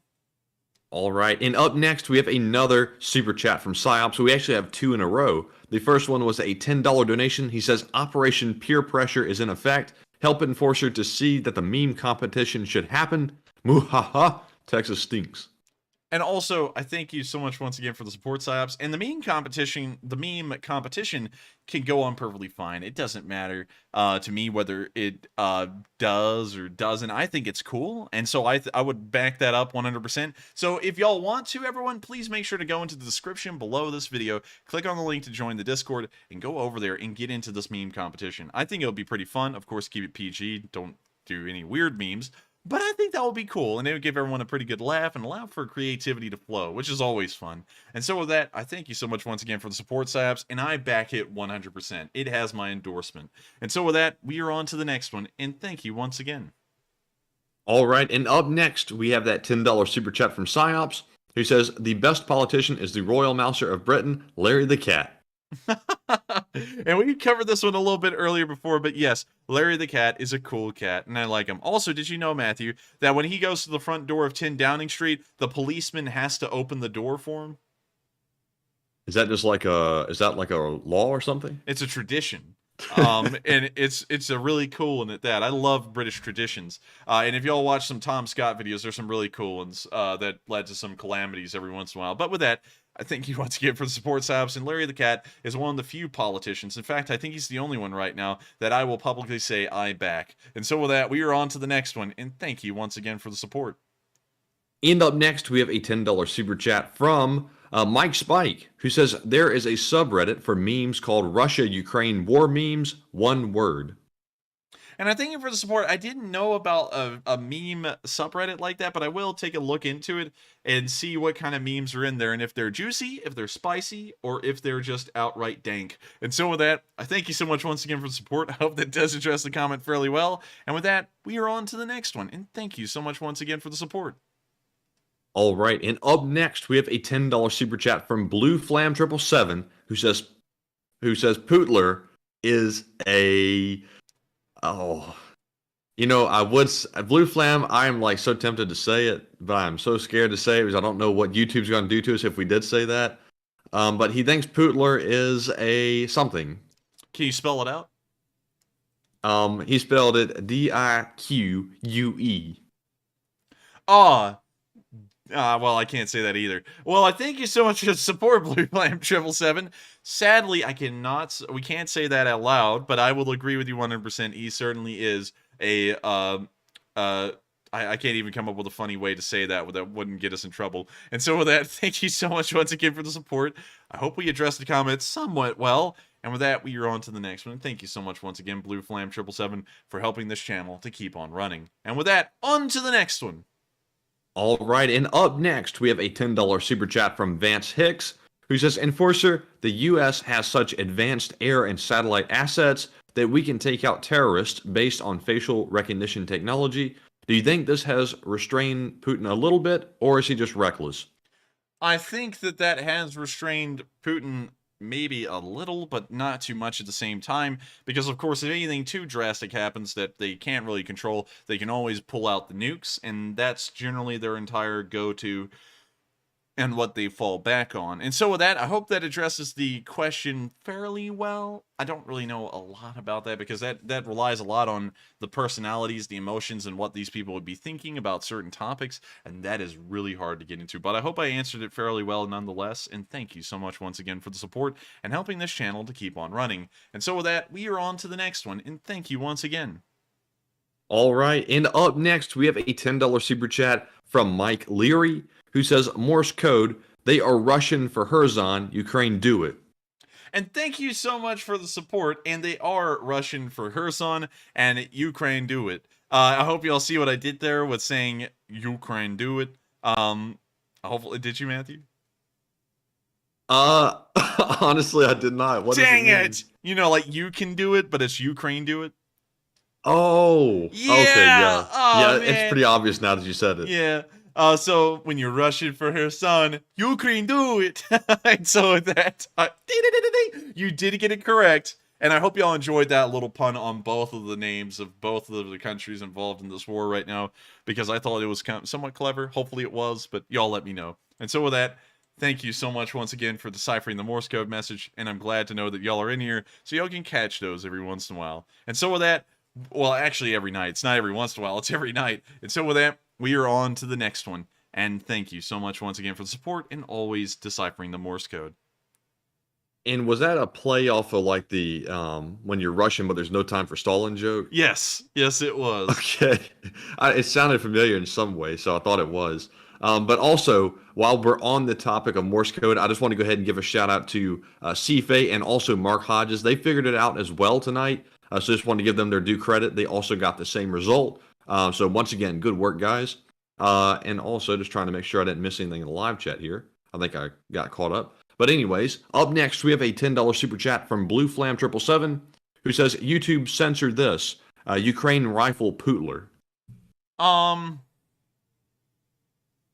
Can you reread that one again real quick? He said, Ukraine rifle Putler. Oh, okay. I see what it is. It's supposed to be like an emoji thing, isn't it? Well, now you said Ukraine rifle Putler. I get what you're saying. Now. And so with that, I thank you so much for the support. And I guess I can't censor that. And also, I would agree with that. And so with that, we are on to the next one. And thank you so much once again for the support. And also a creative way to figure out how to deal with the, I guess you could say, the difficulties and the challenges of that sometimes. And so with that, we are on to the next one. And thank you once again. All right, and up next, we have another super chat from Mike Spike, who puts in a $5 donation this time. And thank you very much, Mike, for the support. He says, did you guys look into whether the Ukrainian soldier made by Rockter song is copywritten? It has a great YouTube vid with strike footage. And I thank you for the support, Mike Spike. And I believe we actually use the Ukrainian soldier made by Rocktar song in our countdown already without the video. It is not copywritten, copyrighted, because it is a government work, and so it can't be copyrighted. So with that, I hope that does address the comment fairly well. That's why we use that version of the by Rocktar song. We used to use the original one, but the guys who made that copyrighted it, and then they also copyrighted their HIMARS song incredibly quickly. So we didn't get to use either of them for long. And so with that, I thank you so much once again for the support, Mike Spike. Also the suggestion, and with that, I hope I was able to address that comment fairly well, and we are on to the next one. And thank you once again for the support. All right. So up next, we have a $5 super chat from the squad guy, who says, first of all, shout out to Boris. If you know, you know. Secondly, Putin's birthday message from our friend Steven. Matt, you know what I want. And I thank you for the support. Do you know what he wants, Matthew? Not really. I'm not really sure. Sadly, he does not know what you want. And also, well, I'm over here like choking through it. And also, I think the shout out to Boris may be a bit of a political thing. And while I cannot talk about that Boris, yeah, I think it's that Boris, because the donation was in pounds. But while I cannot weigh in on any politician and their politics, one thing I can weigh on is Boris Johnson's support for Ukraine. Of course, he was the prime minister at the time the war began, and his support for Ukraine has been unwavering. And I, of course, and everyone ought to thank him for that one aspect. Of course, not weighing in on any other aspects of either his politics or anything like that. He did support Ukraine, and I thank him heavily for doing that. And so with that, I thank you so much once again for the support. I hope that does address the comment fairly well. And with that, we are on to the next one. And thank you so much once again. And up next, we have a $5 super chat from OK, Let Me Sign Up, who says, did you hear about the severed subsea internet cables near France and Scotland? Oh, nani? No, I didn't. Oh, nani? Oh, nani? Let's go find out about that. I think it's called the Shetland cable cut. Yeah, there it is. Shetland cut off from world after undersea cable breaks. We'll go to the BBC News because the New York Times will make me pay. A break in the lines connecting Shetland to the mainline led police to declare a major incident on Thursday. Broadband and mobile connections have been reinstated through a temporary fix as engineers continue repairs, BT said. Cable operator Kherson Telecom said the damage, which is not expected to be fully repaired until next week, was likely caused by fishing vessels. The subsea cable connecting Shetland and the Faroe Islands was damaged last week, with a separate cable linking Shetland with the Scottish mainland also being cut on Thursday. BT Group, which provides communication services through the cables, said engineers have been working flat out to repair the damage, which had primarily impacted mobile and broadband connections. A spokesperson said, while both cable links are being repaired by subsea engineers, engineers were able to reconnect all services via a temporary solution on Thursday afternoon. Further testing and monitoring overnight has shown that broadband services have remained stable, and we will continue to monitor this. And of course, back to Matthew with the weather. But of course, looking at this, it appears that they're dismissing this as some kind of a fishing vessel incident. So we're going to keep on that line for now, because it seems like that's maybe what everyone's saying. So hopefully that can be fixed, and hopefully there's no Russian interference involved, because that could start to become a little bit of an issue. And so with that, I thank you so much for the support and also bringing that up. And I hope we were able to address that comment fairly well. And with that, we are on to the next one. And thank you once again. And up next, we have an $8 super chat from Putin will hang in the middle of the Kremlin, who says, he puts in the doo-doo emoji and says, I'm late again. You're late again, Putin will hang it up. Shame. But of course, thank you so much for the support. I of course thank you so much for helping this channel to keep on running, regardless whether you're late or not. You can always watch the replays, and if there was any reason that you were late, it's fine. Sleep in a little. Make sure to stay safe driving in case if you're commuting to or from work. It's totally fine to be late, but I thank you so much for the support, and I'm glad you were able to join us tonight. And so with that, we are on to the next one, and thank you so much once again for the support, and it's totally fine that you're late. And with that, on to the next one. All right, and up next, we have a $5.11 donation from Kathy Carr, who says, check, check, check, check, with a smiley face. Hey, and I'm also happy we got verified too. That's pretty neat. Also, it allows us to tell people, if you do not see a check mark, a verified sign by our account name, whoever that person running that account is a scammer, because only this account now has the verified check mark beside it. So if you ever see that bot that wanders around the comments section every once in a while that says the enforcer on it, has the same profile picture, and they're saying there, hey, support me through the WhatsApp. If it does not have a check mark, it is not me. And so with that, thank you so much once again for support, Kathy Carr, and I too am incredibly glad that I finally got verified. And hopefully we'll be getting that plaque really soon. And so with that, we are on to the next one, and thank you so much once again for the support. All right, and also real quick, Enforcer, I see a lot of folks asking about potentially us buying the copyright to the Ukrainian anthem, at least that rendition of it that we've always been using. But my question is this: where do we know who the copyright claimants are? I believe so. Of course, don't want to say a lot about it. Or which country are they from? Mainly is the question. Let me pull it up real quick. Because I'm seeing that idea a lot in the chat, and it's a good idea, but I think there might be some legal complications with that, because if the person that holds the copyright is not in the United States, it might get a little tricky trying to contract with somebody outside the country. And also, I just want to let y'all know the cost of a copyright. Copyrights, oh, not copyrights, licenses to use copyrighted stuff like that costs thousands of dollars for a one-time use. So to have it as something that you can permanently use, that is getting into some very, very difficult ground. And it would probably cost an exorbitant amount of money to run that every stream. Money that we probably wouldn't be able to even get each night on stream to just cover the cost of playing that song each night. And so with that, it's probably going to be a little difficult to pull off, even if we were able to do it. I'll have to look into who has the copyright and if that's possible, and see if there is some kind of arrangement that can be made. And if there is, I will let y'all know. But if there isn't, then hey, what? Kaltenberg did international contracts for a living. What do you know? We have an expert in the chat. And we will look into it. And also, some people are like, "Oh, yikes, that's expensive," and then some people are like, "Look into it." It's like, oh man. I mean, unless if everyone's wanting to put up thousands of dollars, like it's a Sunday night fundraiser every single day of the week, to just play the anthem at the beginning of the stream, I don't know if it would be possible, but we'll look into it and see if that is the case or if it isn't. And so with that, thank you once again, everyone, for the interesting idea. We will look into it, but just keep in mind that there may be some major limitations. And with that, we are on to the next one. All right, and next up we have another super chat from the squad guy who puts in a $5 donation and says, did you know that Russia operates/operated, possibly expired, a NATO vehicle, the Iveco LMV, which is based on the TIGR, around 200 of them. The Iveco LMV. I have actually not seen these things. I think we've seen them once. But we haven't seen them beyond that inside Ukraine. So if the Russians took one of these out, it's probably not too big of a deal. It is just an armored car.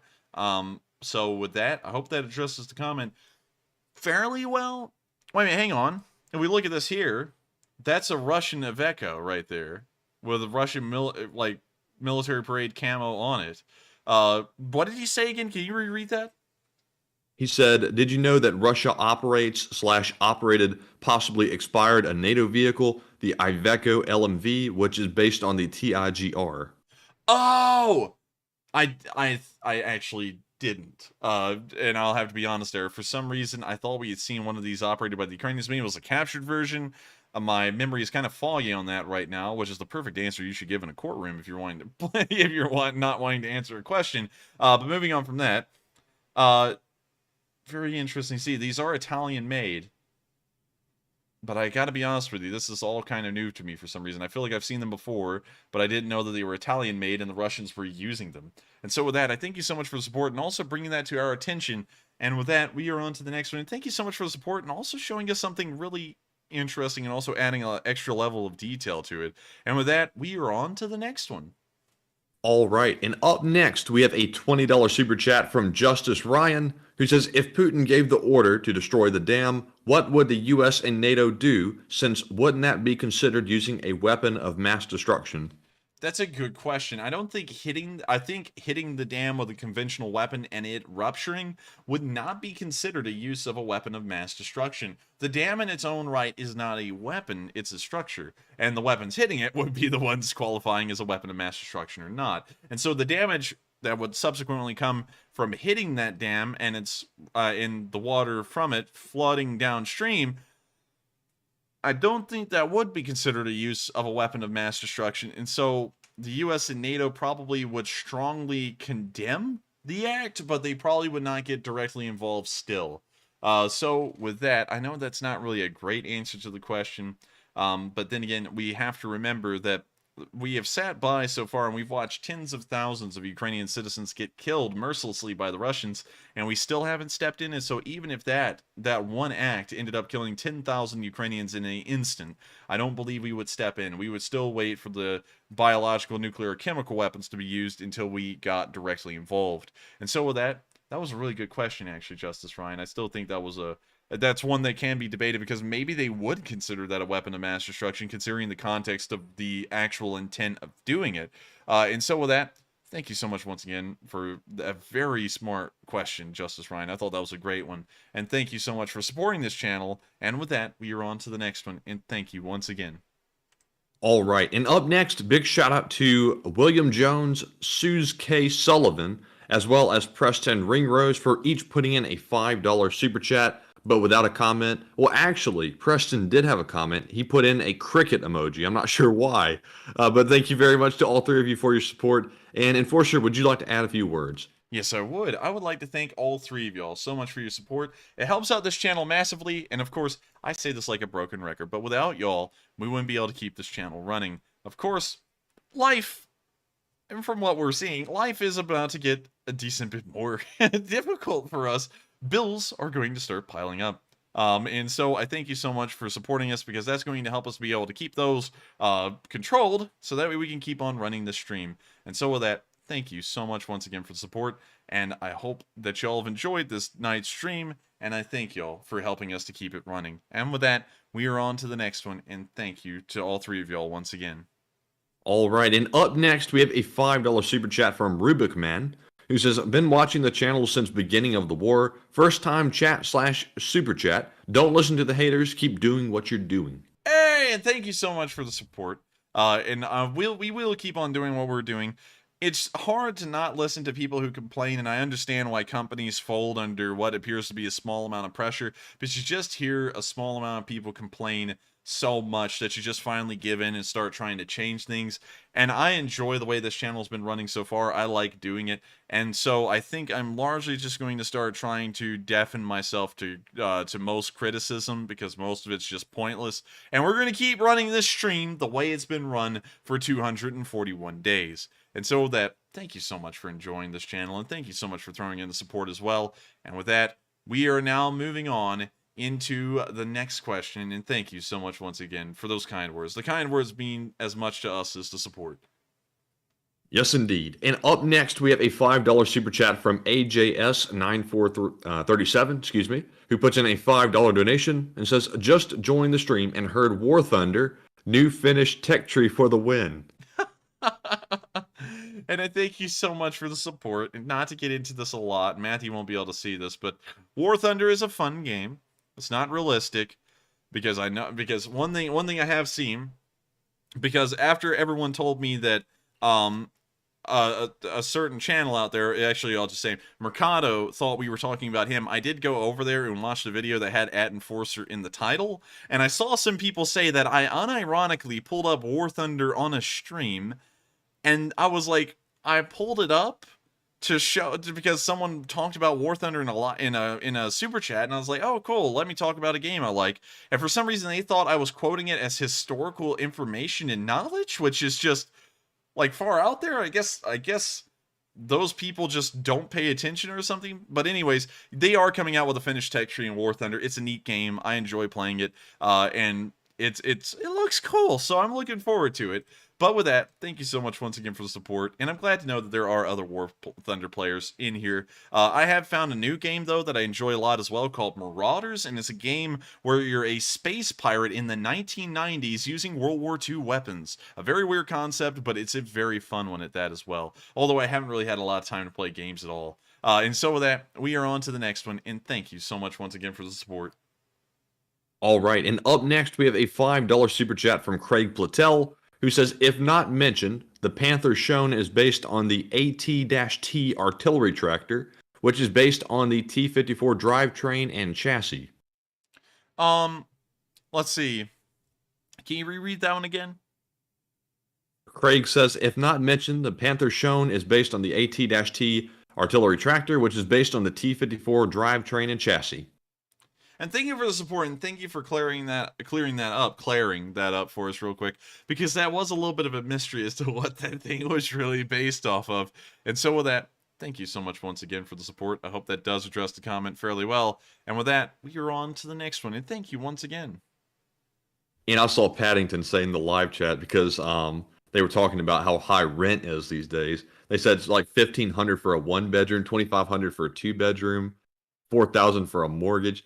I don't know like how like folks are going to like deal with the housing costs these days, but the economy is just sort of going haywire. And costs are out of whack, and it's just insane what rents are these days. And I got to say, you know, we got a pretty decent deal on our apartment because it's a 2-bedroom, 2-bath, but it's still incredibly expensive. It's like we're you know, not to get into our like the finances, everything going on in the background, but that right there alone, you know, and then adding on the utilities and all that, and then we have to go get our own, well, we're going to have to clear that up tomorrow about the internet and all, but it's looking like it's going to be pretty expensive. And so that is kind of why I've been like, you know, if you enjoy the channel, support us, because I'm like, oh my God, I'm like, you know, we got to make sure we can keep it up. So with that, I thank you so much for bringing that up. It's pretty crazy to see how much things cost.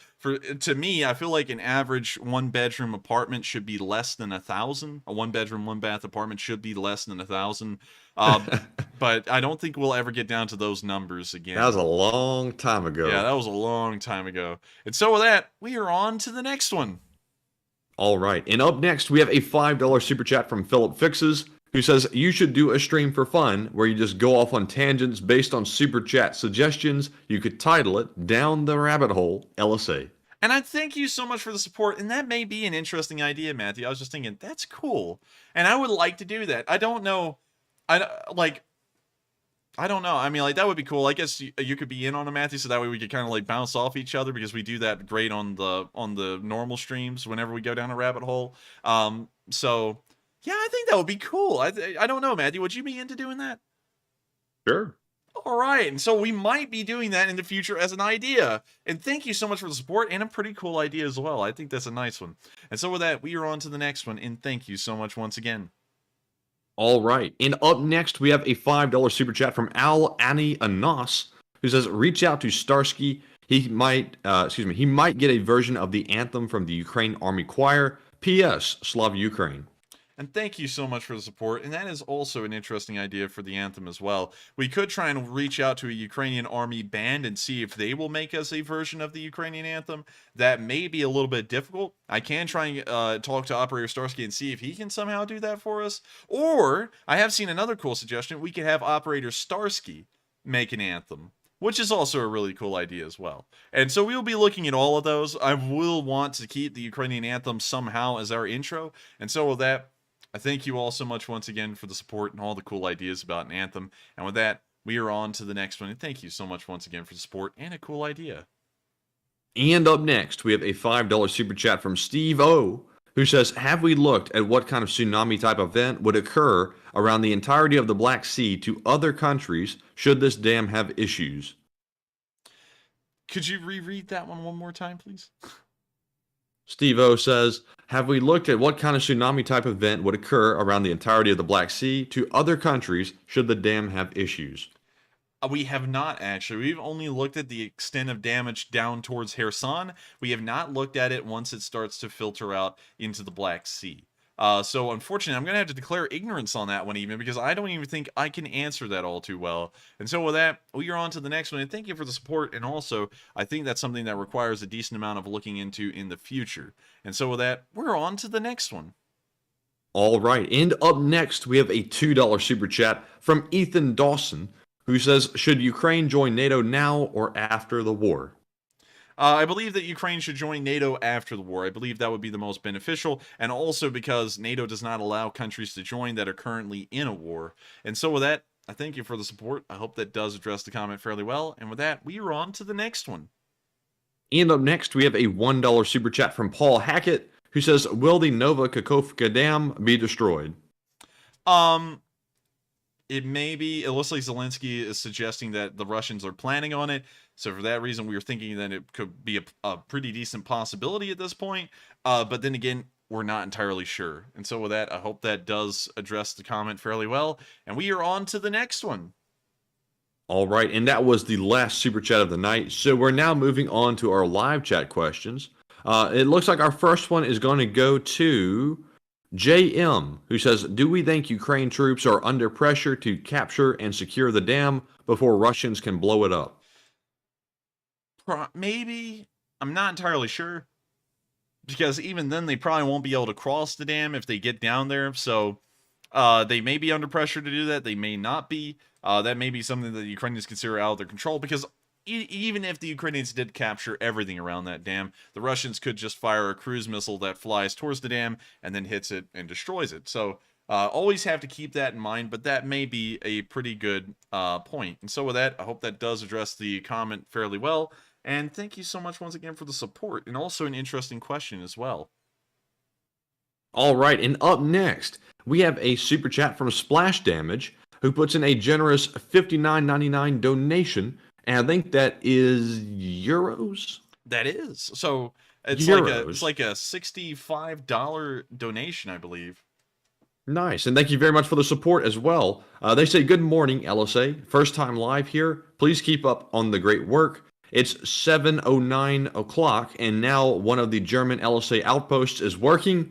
I am here since the second month. Please take a question from the live chat, Slava Ukraine, and puts in the German, American, British, and I think there's the European Union flag, and so on. Let's see. Ukraine, Germany, America, Great Britain, and, well, the United Kingdom of Great Britain and Northern Ireland, and the European Union, and so on. And thank you so much for the support, Splash Damage, and also really cool to see that our far reaches, this would have been considered the frontier of the Roman Empire. Well, not really. I mean, I guess if we're talking about the Rhineland, maybe, but further in Germany, definitely not. But this would have been considered the far reaches of the Roman Empire, and this is only one of the many outposts around the world that the Lee Spring Army has. Look, the Lee Spring Army has more reach than the Roman Empire. But of course, thank you so much for the support, and it's really cool to hear that our German outposts are finally waking up this morning, and they are tuning in to today's stream. Also, welcome to the live stream for the first time,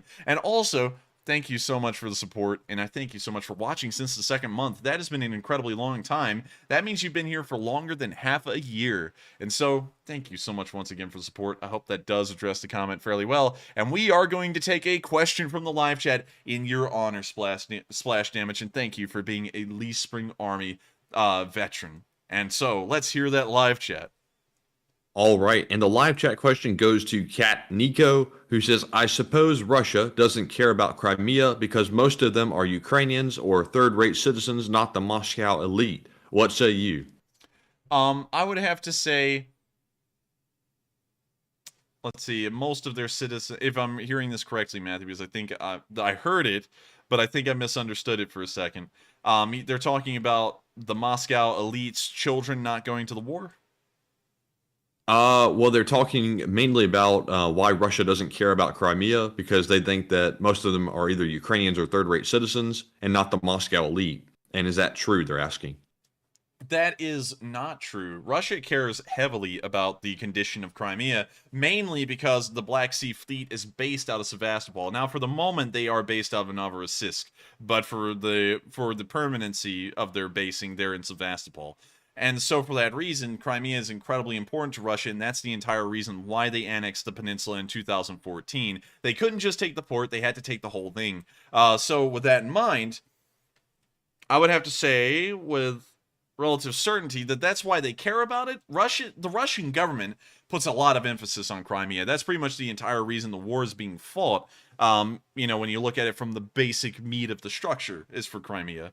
And so I would actually have to say they may consider the people here third rate or Ukrainian, so according to the Russians' eyes, they're subpar people, I guess. But by and large, strategically, they consider this crucially important, and so we'll make sure that there are some basic necessities and amenities there to make sure that they can keep the whole thing running. And so with that, I hope that does answer the question fairly well, and thank you so much, Splash Damage, for sponsoring that live chat, and of course, helping us to keep this channel running. Your support means a lot to us because we really need it right now. And so with that, we're on to the next one, and thank you so much once again. All right, and up next we have a $10 super chat from Spam Hoffen, who says, hours ago my son was born. And also Spam Hoffen, congratulations, by the way. He says, I wish for him that he will never know the meaning of the word war. Please answer a live chat question. And thank you so much for the support, Spam Hoffen. But one thing I have to say, and it's a bit of a also congratulations on your on your son being born. I don't know if that's your firstborn or your secondborn, but regardless of what age they were born at, congratulations so much. And also, I thank you so much for watching our stream during such a big moment. That's really neat in a way. And also, hope you have him watching the stream too. Maybe he'll learn a little about Ukraine. Like, he'll go into first grade and he'll be like, Ukraine is a country, and he'll be way far ahead of everyone else. But I thank you so much once again, and also congratulations. That is really cool, actually. And also, I hate to say this, but war will never disappear from the face of the earth. People have always had the high ambition of always seeing war disappear. Just, this war will be the last one, and we'll finally secure world peace afterwards. But people are a quarrelsome group, and while we're a social people, a social creature, that doesn't mean that we are really removed from the fact of violence. Violence is a part of I guess you could say, the human condition, and it almost always will be. And so as long as there are people alive, there will almost always be war. We always just have to make sure to try and mitigate them as best as possible, and whenever they happen, try and make them as quick as we can. But with that, thank you so much once again for the support, Spanhofen, and we will answer a live chat in your honor. And also, once again, congratulations on the newborn. All right, and the live chat question goes to Susan Reichel, who says, do you think that Russia would use a tactical nuke to blow up the dam? I believe that they probably wouldn't use a tactical nuke to blow up the dam. That would most likely be overkill. They would probably just use conventional weapons, like a large amount of explosive charges on the dam, or cruise missiles hitting it continuously in the same spot. And so with that, I hope that does answer the question fairly well. And thank you once again for the support and helping this channel to keep on running. And with that, we are on to the next one. And up next, we have a question from Randy Styles, who says, did you see that video of someone pulled out a panther take as a joke in Ukraine?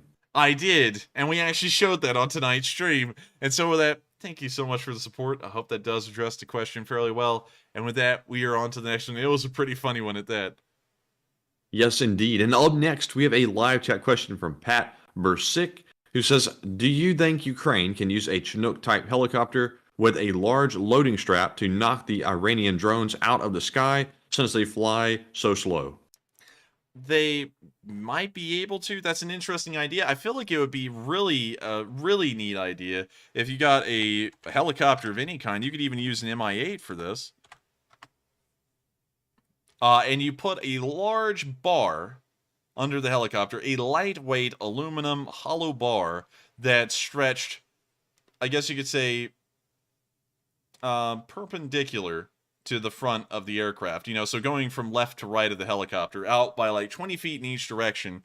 And you got a big net, and you put weights at the bottom of the both, like I guess you could say the trailing edges at the very bottom of this net, so that way it would pretty much sit like a large sheet in the air, and you could fly this helicopter around and grab these things up in the net and take them down that way. There's a whole bunch of ways that you can take these drones down, and one thing I know is that nets are effective, as the Japanese police use them to shoot down Yakuza drones in Japan that are delivering drugs. They have these little net guns, like they're almost like t-shirt guns filled with a net, that they shoot at these drones and they're able to take them down. So nets do work. It's just a question of how big can the net get and how fast can we get the net moving so that we can catch up to these things or run into them to be able to take them down.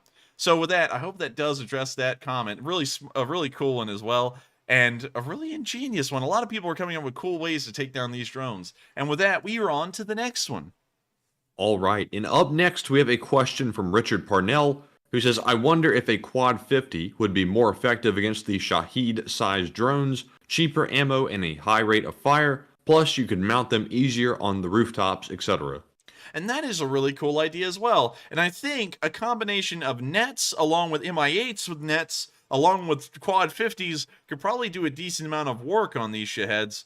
And a really interesting way of going back to the old, we're almost going into the principle of using barrage balloons and AA guns now to shoot these things down. And I think it could probably work if it was all pulled off well enough and there was enough training involved. And so with that, I hope that does address that comment fairly well, and we are on to the next one. And up next, we have a question from Mackenzie Valentine, who says, heard anything about the Mark 6 patrol boats given by the U.S. being used on Ukrainian waterways? I have not actually. I haven't heard a lot about Ukrainian boat operations, although we do know that they happen. There's not a lot of information on them, and so unfortunately I'm going to have to declare ignorance on that one due to a lack of information on my end. And with that, we are on to the next one. All right, and next up, we have a question from Turbo GSR, who says, is the only way to remove Putin from power is to leave sanctions in place even after the war is over, like we did to Milosevic? And I believe that is probably the best way to keep it going. And at this point with the Russians and what they've done, I don't think anyone would really complain if we continued to sanctions on even after this war until Putin eventually got removed from office, or we made the Russians so economically poor that they would never become a viable power again, even a regional power. And so with that, I hope that does address the comment, and we are on to the next one. And up next, we have a question from Cardell4, who says, Enforcer, How do you see control over the Zaporizhzhyia nuclear power plant? If the Russians are going to lose it, will cause a meltdown, and how would the Ukrainians take it back? The Ukrainians would most likely take it back by a ground push. I can't say exactly where they would come from and what they would do, but they will definitely be pushing most likely from the southern front. I can say that at least because that's vague enough. They'll be pushing from the southern front and they'll have to retake it that way. Crossing the Dnipro reservoir and then trying to keep up a supply line as they capture the power plant would be incredibly difficult, very challenging, as the supply line would be easy to destroy, and also it'd be hard to hold a foothold on this other side, as the Russians could divert forces to destroy this lightly equipped landing party that would most likely be there.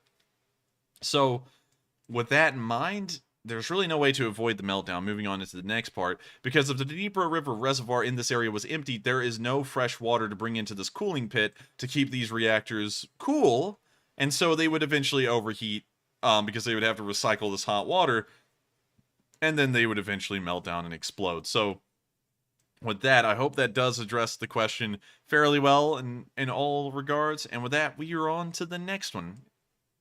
All right, and it looks like we're going to have 2 more live chat questions to round out the stream. And up next, we have a question from Guns, Florida, who says, if they blow up the dam, will the water level go back down in days after draining into the Black Sea, and then make it easier upriver for the UAF to cross?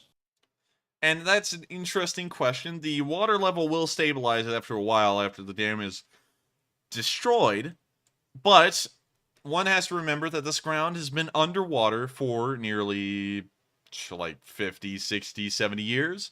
And you always have to keep that in mind. So with that in mind, this ground is going to be very soft. Incredibly soft. So soft that it may as... Oh, wow, that's weird. Look at that. Anyways, it's going to be so soft that a vehicle could not cross it, and most likely soldiers would sink inside of it as well. And so I don't think anyone would be able to cross that for a long time, probably months on end while that ground started to dry. And so with that, I hope that answers the question fairly well. And with that, we are on to the final question of the night. And so who is the lucky last person who threw in the lucky last question of the night? All right, and that viewer is Slava Ukraine, who puts in a $5 super chat and says, ask the enforcer to say Putin's Shahed 3 times. Putin Shahed, Putin Shahed, Putin Shahed.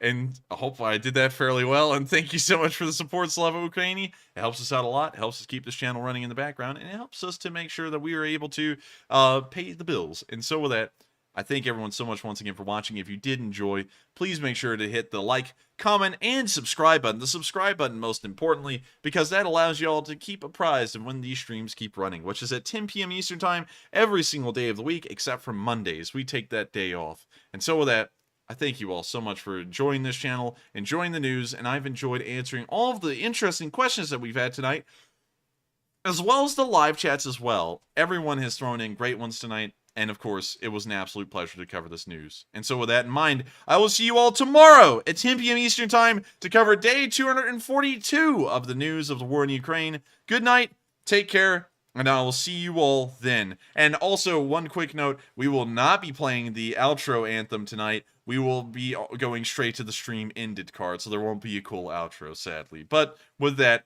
good night, take care, and I'll see y'all then.